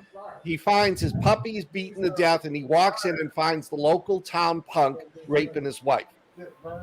Knocks him out, and then for the rest of it is he tortures him in the most bizarre and disgusting way. So Yeah. I figure people are like, "Well, you killed a dog. Whatever happens to you?" Now, Nick, Yeah, I know, has a great idea. Why don't you tell us about it? Who, me? Yeah. I'm not killing any dogs, if that's what you're getting at. No. I'm gonna write a book that's all dead dogs. No, Oh, Oh, jeez. You I'm don't want to kidding. I'm sell kidding. I'm books, kidding. do I'm you? kidding. Nick's author career right there. I'll beat No, you to actually- death with my phone. But I do really like this topic, though. I find it really interesting because in movies, you have a lot of movies where the death of an animal is central. I mean, John Wick is all Yeah. built on the premise of the protagonist losing his dog, you know? And anything from Old Yeller, I remember watching Old Yeller as a kid, to all these other dog movies. There's so many that ends with this tragedy of this dying dog. But in books, it looks like it's a little bit different. So I have a book coming out soon, very soon, called Dog of the Dead, and it's part of my same series right now. It's a standalone book, but it's in the same universe as everything else. And when I announced to my fans that I was putting out a book called Dog of the Dead, I got a whole bunch of messages of people asking, like, "Oh God, Nick, please tell me you are not about to kill a dog." I was like, "No, no, no, no, no, no, no, no, no, no. This is a prequel story where it's all set from the perspective of a dog Nice. during the zombie apocalypse. I Because this love dog, that idea. yeah, well, That's great. this dog becomes central to the series that I'm building. He becomes one of the main characters. But I wanted to give him a prequel. I wanted to show what would happen to this pleasant, happy, big, goofy dog out on a walk with his owner one evening, as he does at the end of every day, when all of a sudden this happens and his owner becomes a zombie right then and there. And these zombies in my world, they don't chase after animals, they only chase after other humans. But he loves his human. He is, you know, he has unbounded love, like most dogs do for their owners. They just love their caregivers, beyond words. And so this whole story is from the perspective of this one dog who sees this happen, who doesn't understand why this is happening. And he's torn between the horrors of what he's witnessing and his continued love for his pack mate, for his That's primary eating caregiver. people and whatnot. Exactly. Yeah. I So it love was a that really idea. interesting. Yeah. Thank you. It was a really interesting experience because, like it or not, when you write from the perspective of an animal, you can't help but anthropomorphize a little bit, right? I mean, we have pets. We think of their emotions. We attribute to a certain extent some humanity to their emotions. And if it was just a dog licking its butt for 40,000 words, it wouldn't make for a very interesting book. But Well, I mean, as a good example, J.S. Patrick, he wrote a novella called Dog Days, and it's a side story about where one of the dogs that's featured in his main story gets separated from his people and goes through literal hell, like gets an ear freaking ripped off, the tail gets bitten off. I mean, just goes through all this hell before it finally makes it back home to everybody else. Because in that universe, animals don't become zombies, so it just takes to mutilation and all that. And he comes back through all that, and yet it was such a good story because during that, this dog protects these strangers and takes care of this little girl and does all woof woof Speaking of woof. He dogs. woof. likes it. There we go, right there. It's all about it. So this dog takes care 2 of seconds. people that it doesn't even know, and Yep. then finally gets reunited with its people, and it's such an amazing tale. So, Yep. dude, you got something right there. Yeah, Yeah, run he with does. that. Run with One, Well, that. we'll one see. of, I mean- one of my favorite post-apocalyptic movies is A Boy and His Dog, which does anthropomorphize the dog, but it does it in such a way that the human is an idiot and the dog is smart as hell. Yeah. It's Well, dogs are hilarious. smart, you know. They Yeah. they don't They have to are. be. They have so much intelligence. It's a different type of intelligence than what Yeah. we I have. wouldn't, I But wouldn't they. go that far looking at this little thing. Yeah, Oh. where's Crowbar? Aw. Hey, Aw. where's Crowbar? He's actually at home. I'm over at my brother-in-law's because we were doing fence posts. But Crowbar's at home. But the next time I'll try and do podcast at home so y'all can see my brindle baby. Yeah, he's Oh. pretty. He's A black with the boxer? brown. No, he's pit bull. He's Oh, he's a Yeah, brindle. he was all up my ass the whole time I was over there today. my sister has a pit bull. Yeah, vicious my ass. That thing, Right. the only thing that thing will do is Biggest lick you to baby. death. Yes. Oh, Yeah. he is. He's a Dude, he big was literally baby. nose right here the whole damn time. Like, Yeah. what's up? I'm What's up? surprised he What's didn't up? give your nose sugars because Oh, he did. He gave me a quick Oh, flap. he gave you you a know. crowbar Yeah, he sugar. gave me a quick Okay. flap. Yeah, I got Yeah. a flap. He's 12, so that's my 12-year-old, and my other one's 17. And Wow. Oh, yeah, her sister died 2 years ago. So yeah, Nice. I had her sister too, and yeah, it's surprising they've lived as long as they have. So I think But- when it comes to animals and the writing genre, writing them into any story, they are on a different level of intelligence. They have a different intelligence. And I believe that it's more innocent because we know when a dog attacks, it's Yeah. out of fear or protection. Yep. And it's just, Yep. it's a whole different level of innocent intelligence right there. And yeah, the dog might attack or might bite people, but it genuinely did not necessarily mean to bite you or whomever, but it's just the fact that it's a whole different level of innocence there that Yeah. because they can't talk, they rely on us for everything, even letting them outside so they can potty, Mhm. and it's just we love them so much, even though we could never give them back the love that they give us and what they do Not a for us. chance. right. No, they're way better than we are as a humanity, as a species. And I think that's why it's no go on the killing of the dogs. Do not kill an animal. Well, Well, you'll the have to know, cats, my man. dog. Y'all My don't say dog lives. cats. The evil ass cats alone. My They're dog evil. will. My dog definitely survives. But you're talking about these sort of like more basic intelligences, and that's one of the things that drew me to writing from the perspective of the dog. It's like the loyalty a dog Yes. feel towards its owner. That Yeah. became the theme of my book. And I when I write, I like to have kind of an overarching theme. Dawn of the Dead is about courage. Better Dead Than Red is about redemption, and this book is really all about loyalty. And it's beautiful to see how a dog, will do anything for Yep. its caregiver, and They that do. drew me in. You know. Yeah, Yep. the best explanation for the basic psychology of a dog I've ever heard came from my cousin who is insane about her dogs. I mean, completely insane. The way she puts it is, they're not your dog. You are their human. Yep. Yeah. Mhm.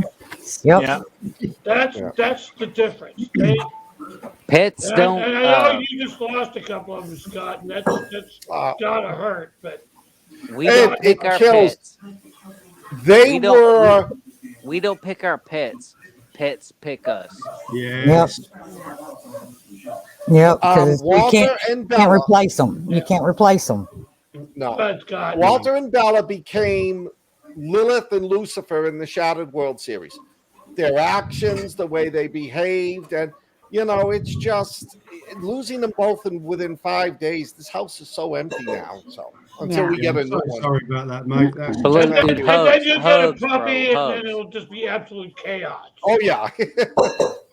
No, I would never.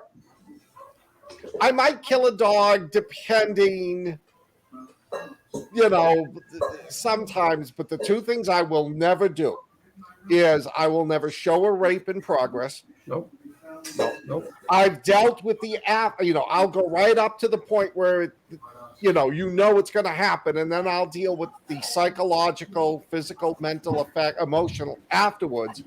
And I will never show a human child No, getting hurt. no.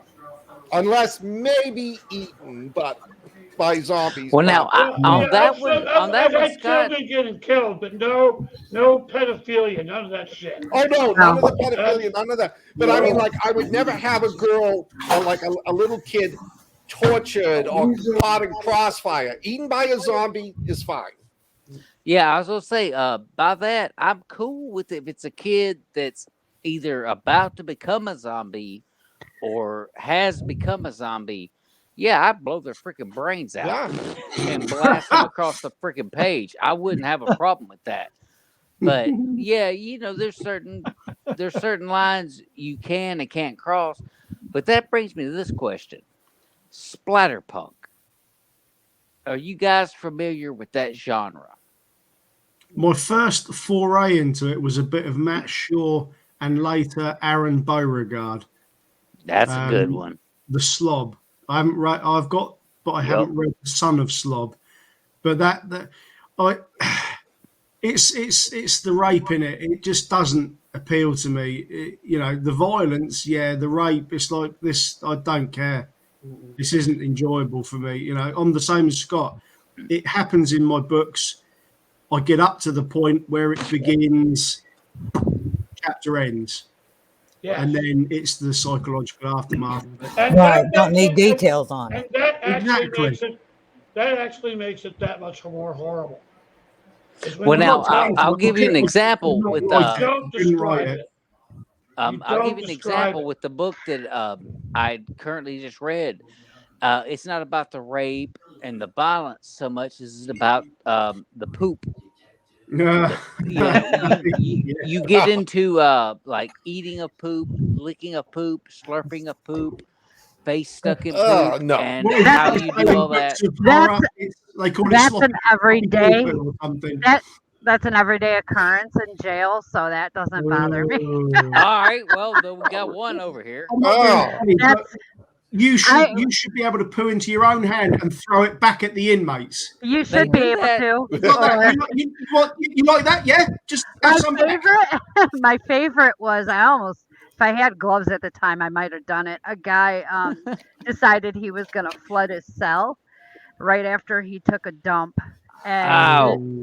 and I'm just sitting there. I'm on a one-on-one, so I have to concentrate on this one guy. But I'm eating lunch, and this other guy next to him is like, "I'm gonna flood my cell." I'm like, "You go right ahead, big guy." So he floods his cell. A turd comes floating out. I look. And I just keep eating. He's like, "How you like smelling that?" I'm like, "Dude, I have no sense of smell, so you ain't doing nothing to me. I don't care. It's your poop. It's your mess. You're gonna clean it up." And the guy I'm watching, he looks at me and he's like, "Oh my God, I can't believe you're still eating your dinner, your lunch." I'm like, "It's poop. This is what lunch is gonna look like coming out. It doesn't matter. I can't smell it. I don't care. You Do know." you have kids? Yes, I have 3 changed grown children. diapers. I've changed diapers. Yes, Right. I've had everything. on the ships that I served on, there was on every one of them, there was a phenomenon known as brown trout. It was when the sewage system backed up. Oh no. Oh, God. Oh, good Lord. Oh, This so bad. episode's gone downhill fast. Yeah, Yeah. I brought up Splatterpunk, and here we go. Sink the ship. Your fault, Thanks, Jack. Jack. Thank you, Merrill David. Don't blame me. Blame him. Well, just like going back to the rape thing for a minute, I remember I was challenged. A whole bunch of us were challenged at a convention once to write tentacle sex stories for an anthology being put He Uh-oh. froze. Oh, by an lost you. He ocean froze. Freezing, Scott. graph. He's just been censored by Facebook. Yeah. Yeah. Yeah, Yep. exactly. He We're was not about to talking get about this. nasty right there. They No said nope. tentacle porn today, please. Yeah, the brings Nice me. one. It's probably not a good picture for him to have, even considering what For we're charity. When talking he's about. talking about So we need to genital, Photoshop that. Yep, talking about that's for me, there's a meme there. I Yeah. figured. There he goes. I don't No, mind I a just- measure of gore Yeah. if There we it go. makes sense to the story. Yeah. But I'm not particularly keen to read about a whole bunch of shit and rape and all sorts of stuff like that. I won't blame anybody for writing it. There's an audience for it, but what if it makes not sense? Like in his particular situation, Meryl's, sure.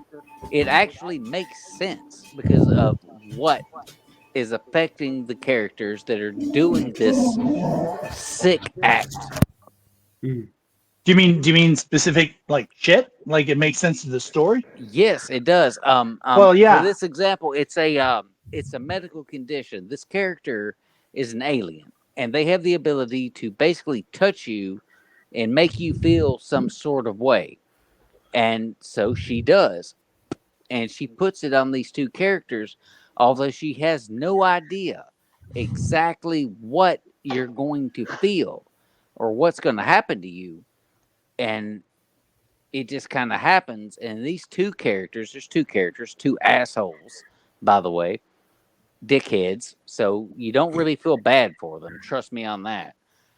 And they go through this series of events, and it's because of a psychological thing that turns out to be there is a psychological condition that causes you to want to actually consume your own feces. or other people's because you hate yourself so much and because you despise yourself so much.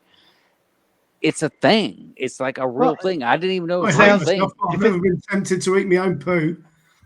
Yeah, it's like Thanks. a My real wife thing. was making dinner. I'll just tell her to put mine in the fridge.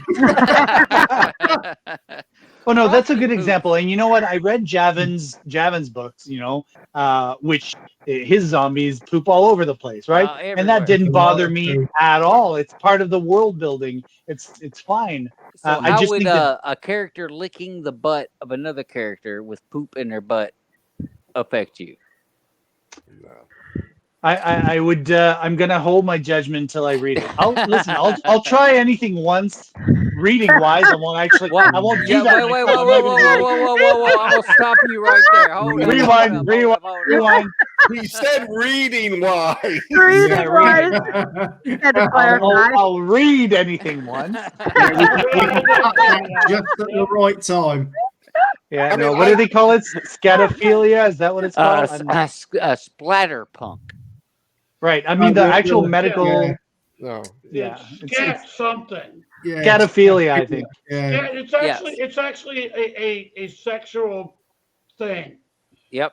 Some people get off on it, which is just like, I sorry. mean, what do you do afterwards? Hey, and in fairness to these two characters, that's not something they were into. It was something they were afflicted with. Okay. See, I think anything is acceptable if it's integral to the plot of the story. Yeah. And And it it's is. entertaining. Yeah. It's got to be entertaining. It's Yeah. definitely revenge. Is I think the whole you know point. what, especially when it comes to publishing books, I think that one thing that's important is if you've got material that is very, up there and potentially getting some hard reactions from people, you should probably at least have it mentioned somewhere in your book description. Yes. This book has a lot of gore. This book has a lot of disturbing content, so that people don't walk into it expecting, a sweet romance and end up reading chapter by people eating poop. Kind of like they rate movies, rate the book. Well, he does a good job of like warning people about what he wrote because it is Okay. splatterpunk and it's filth and whatnot. But Well, then The big absolutely, key if it's is transparent, the all the warning power to them. is chapter 10. Everything outside of chapter 10, you're probably okay. But chapter 10, Who's this? oh, Merrill David. Meryl David. Merrill David. Okay. Yeah, I But haven't read the his book main yet, but his I was main told not to series eat. is It's also on my TBR. his main series is Wicked Awake, which is Mhm. his zombie series, and Mhm. I am a fucking fan. That's why he's got his own spot right over there across from me, above my window, because that series is fucking amazing. But what he wrote with Fester, oh, that is some seriously good shit. Literally, literally, it's some good shit. All So right, we're in the last 10 minutes, so let's go around everybody's last thoughts. Start with Jen. My last thoughts on what? On feces Anything. eating or let Anything. it rip. well, I'm excited that, we're doing this because this also opens up a lot of extra doors for me to read other people's books and stuff like that. Mhm. I'm looking forward to writing my own, so I'm in the process currently. So Traitor. I'm looking forward to it. So maybe I can join you all. But I really appreciate everything, all the work you guys put into your books. I have not read any of your guys' books just yet, but I am getting there. So I can't appreciate you guys enough. All the blood, sweat, and tears, proverbial blood, sweat, and tears you guys have put into these books. And I think you guys are amazing, and I cannot wait to read these books and to be able to actually join in and on conversations about actual content in your books. So I appreciate you guys more than you know. I think you'll find that, speaking from my own experience, the horror and the zombie genre have been the most supportive bunch of people I've ever come across. Yes, and that's what You know, I've said the last few podcasts. I worked in law enforcement for many years. I've never seen a brotherhood like this. yes, Never. I mean, you read about the romance wars and the people get setting their teams on other people's review, but it's like Mhm. I've got on with everyone. Everyone's been awesome. Yeah, You know, you maybe don't see it's just our anybody feuding. psychological makeup. The fact that we all love horror. I don't know what it is, but yeah, no, everyone's been an absolute diamond. Yes. And Yeah, totally. I have already gotten bits and pieces of, love and honest reactions to things. And if I appreciate any tidbit of information anybody has. Yeah, So you can count on us all for sharing amongst our groups when you're done as well. yeah, Get yourself out there. I appreciate you guys. Next. So, next. Oh, well, I'm kind of like I'm with Jen on that.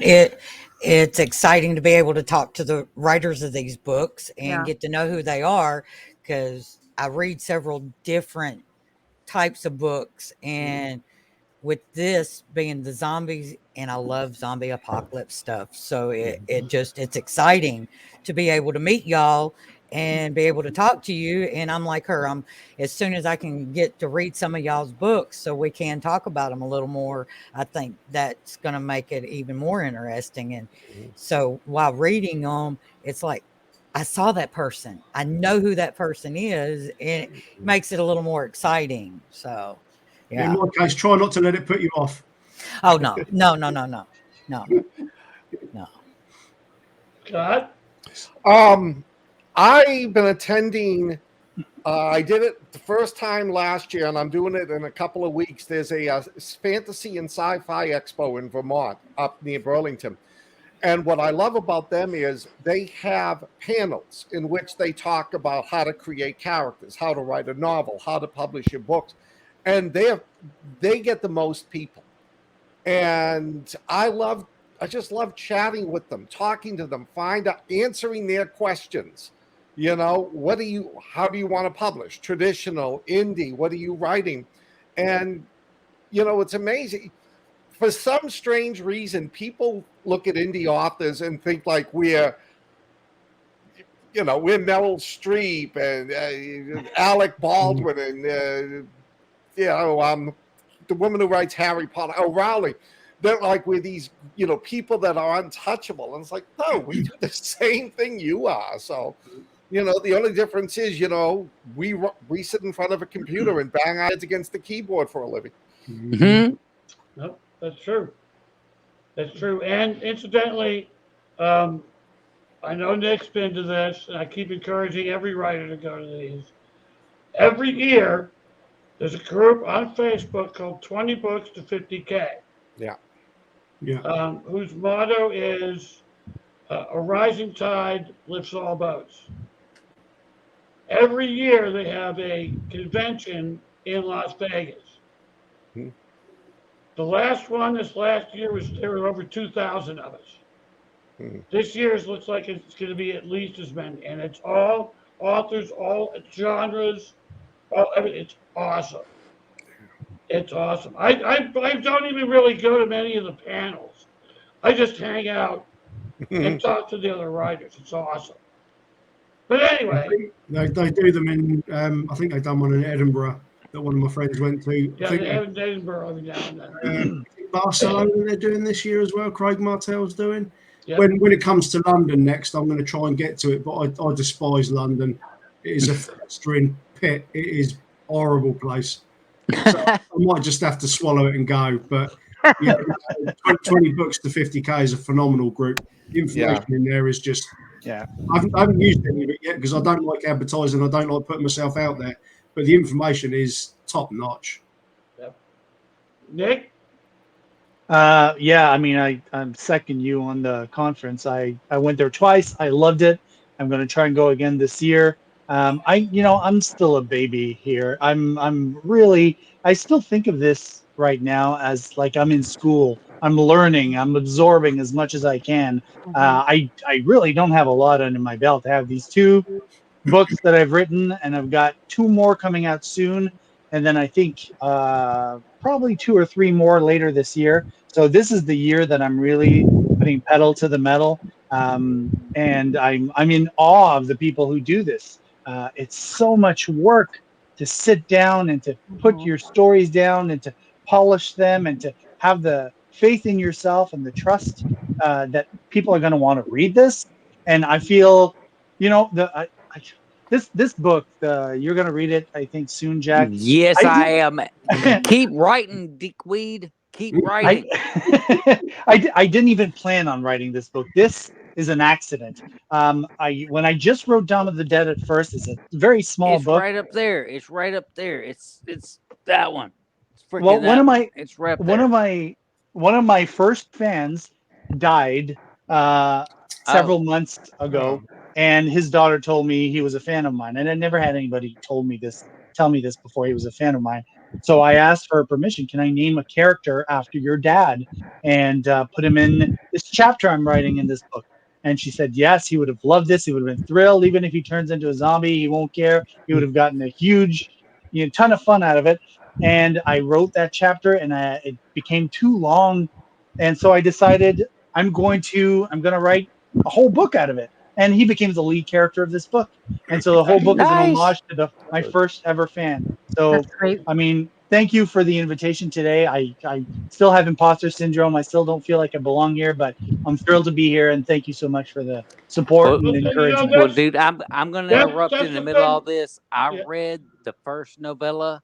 He's not an imposter. Yeah, that's the beauty of 20 bucks.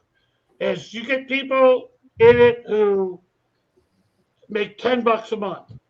You get people in it that are millionaires. Everybody comes together. It's all about the writing. It's all about the storytelling. It's all about what this thing is we all love. And again, first and foremost, we are readers too. Yeah. And that brings everybody up. So Jack, go ahead. All right, ladies and gentlemen, we have been hanging out in the padded room. Once again, I have drawn in Ricky Fleet, Nick Rhodes, Scott Baker, my good friend Kathy We call her Jolene in the group. I know my girl from the Written Undead, the one and only Jen, Amato, potato, tomato, I and answered to them all. our lead maestro, the king of ceremonies, the one and only Jeff Thompson. This has been the padded room. That's right. Well, we still haven't heard from Ricky. Ricky, so go for it. Oh No, yeah. He's over there. I He's was over just there. gonna- He I'm disappeared. going- Yes, he did that. He did Yeah. that. Yep. He was in the corner of my eye. He was in the corner of my corner of my eye is not good. I've kind of just got myself out of the mood now. Jack's just, closed the curtain. I don't really want to lift the red curtain up. No, raise the curtain because I'm gonna kiss you. On your forehead, right there. Jump Right up. there. No, I Right mean, sort of to Nick, you'll smash through them as time goes on. The imposter syndrome might never leave you. It doesn't me. No matter how many people message and say they enjoy the books, and no matter how many reviews you get, but ultimately, is that a good thing? Possibly, because I try and make sure that everything I write, I'm entertained by as I write it. And if I'm not entertained as I write it, it doesn't translate into a story that's enjoyable. So I haven't read your stuff. It's on the TBR pile. When your name cropped up and your friend requested me, I always pick up the books of the people. But you'll do absolutely fine. And in terms of my own journey this year, I had to give up teaching after 10 years of teaching plumbing and gas because I was going to end up killing someone.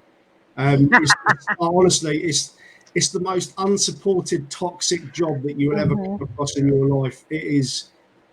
Yeah, it's vile, but the plan for the year is to get about another 6 to 8 books out, hit that 20 books mark. I should hit 20 books released by August, September. Wow. And then it's the push to try and learn the advertising side of it. Because to be honest, like Jeff, you've met all the people, you've met Craig Martell and the others. The information it reads as like Swahili to me at the minute. I don't get it. So all I do is I just jump back into the story. It does the same to me, but Yeah. it's the atmosphere and it's the. Well, the hey, if I can be a networking. jerk about it, I will say that I'm looking at bringing us a guest on this. If not the next show, the show after, a certain guy, and I'm going to tease it, so I ain't telling nobody nothing, but that's got damn near 100 books out there right now. Wow. Is doing pretty good for themselves. His first name is Thomas. I'll give you that. And he can tell you a whole lot about being a successful author and how to go about it. But dude, seriously, Nick, if you fucking quit on me, I will poke you in the fucking eye. That sounds like a threat. It's on camera. That's all I need, buddy. I'm in it for the long haul, so don't. Oh, and he's got Do you glasses on. feel You're going to have to safe? take the glasses off so I can poke you cleanly. Now, We just gotta. I was just gonna say we just Do you want got. to say hello to James? James was in Yeah. the chat. Yep. Thanks, James. Another That's nice. fantastic guy and fantastic writer as well. Yes, Yep. I Thank you, James. fangirl over him so hard, and I'm in his third book. I can't wait. That's my first time. So Yeah, I've read his stuff and I met him at Scares That Carries a Diamond. yeah. Now, one final announcement. Dee Cooper, who is the queen of the written universe, has created a splinter group called Writers on Writing.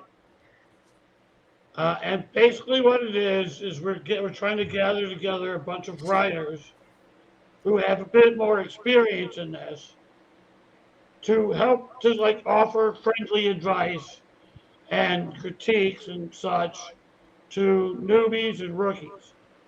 Love it. And Absolutely love it. So it's Writers on Writing or WOW. Join it. I'm sure there'll be plenty of fun going on. Great. I'll join that in a minute. Yeah. And can I just remind you to delete the bit where I spoke about World of Warcraft, please? Can we cut that? No, Yeah, we're gonna actually That replace we'll delete, but licking crap, that we'll keep in. No, Yeah, please leave that in. That's absolutely fine. no, Yeah. actually, the World of Warcraft will be the lead for all programs. Ah, Hey, World of Warcraft. The elf licks the crap from the orc's ass. no, yeah. And on that note, before we descend any more into that particular rabbit hole, this has been the Padded Room. Thank everybody who came on the show. Thanks to Jamie Havens and James Dean, who wrote comments. Thanks to everybody who listened in or watched us and just lurked in the shadows. Thanks to everybody who will be watching this. This will end up being posted on my YouTube channel, which is Podcast in Search of a Rabbit Hole. Like and subscribe to it. Watch these things. These are a lot of fun. This is the third one. I'm looking forward to the next 30. And the next one's my birthday. There you go. Hey. There you go. So until next time, we love you guys. Adieu. Yeah. Take care. Take it Bye, easy. everybody.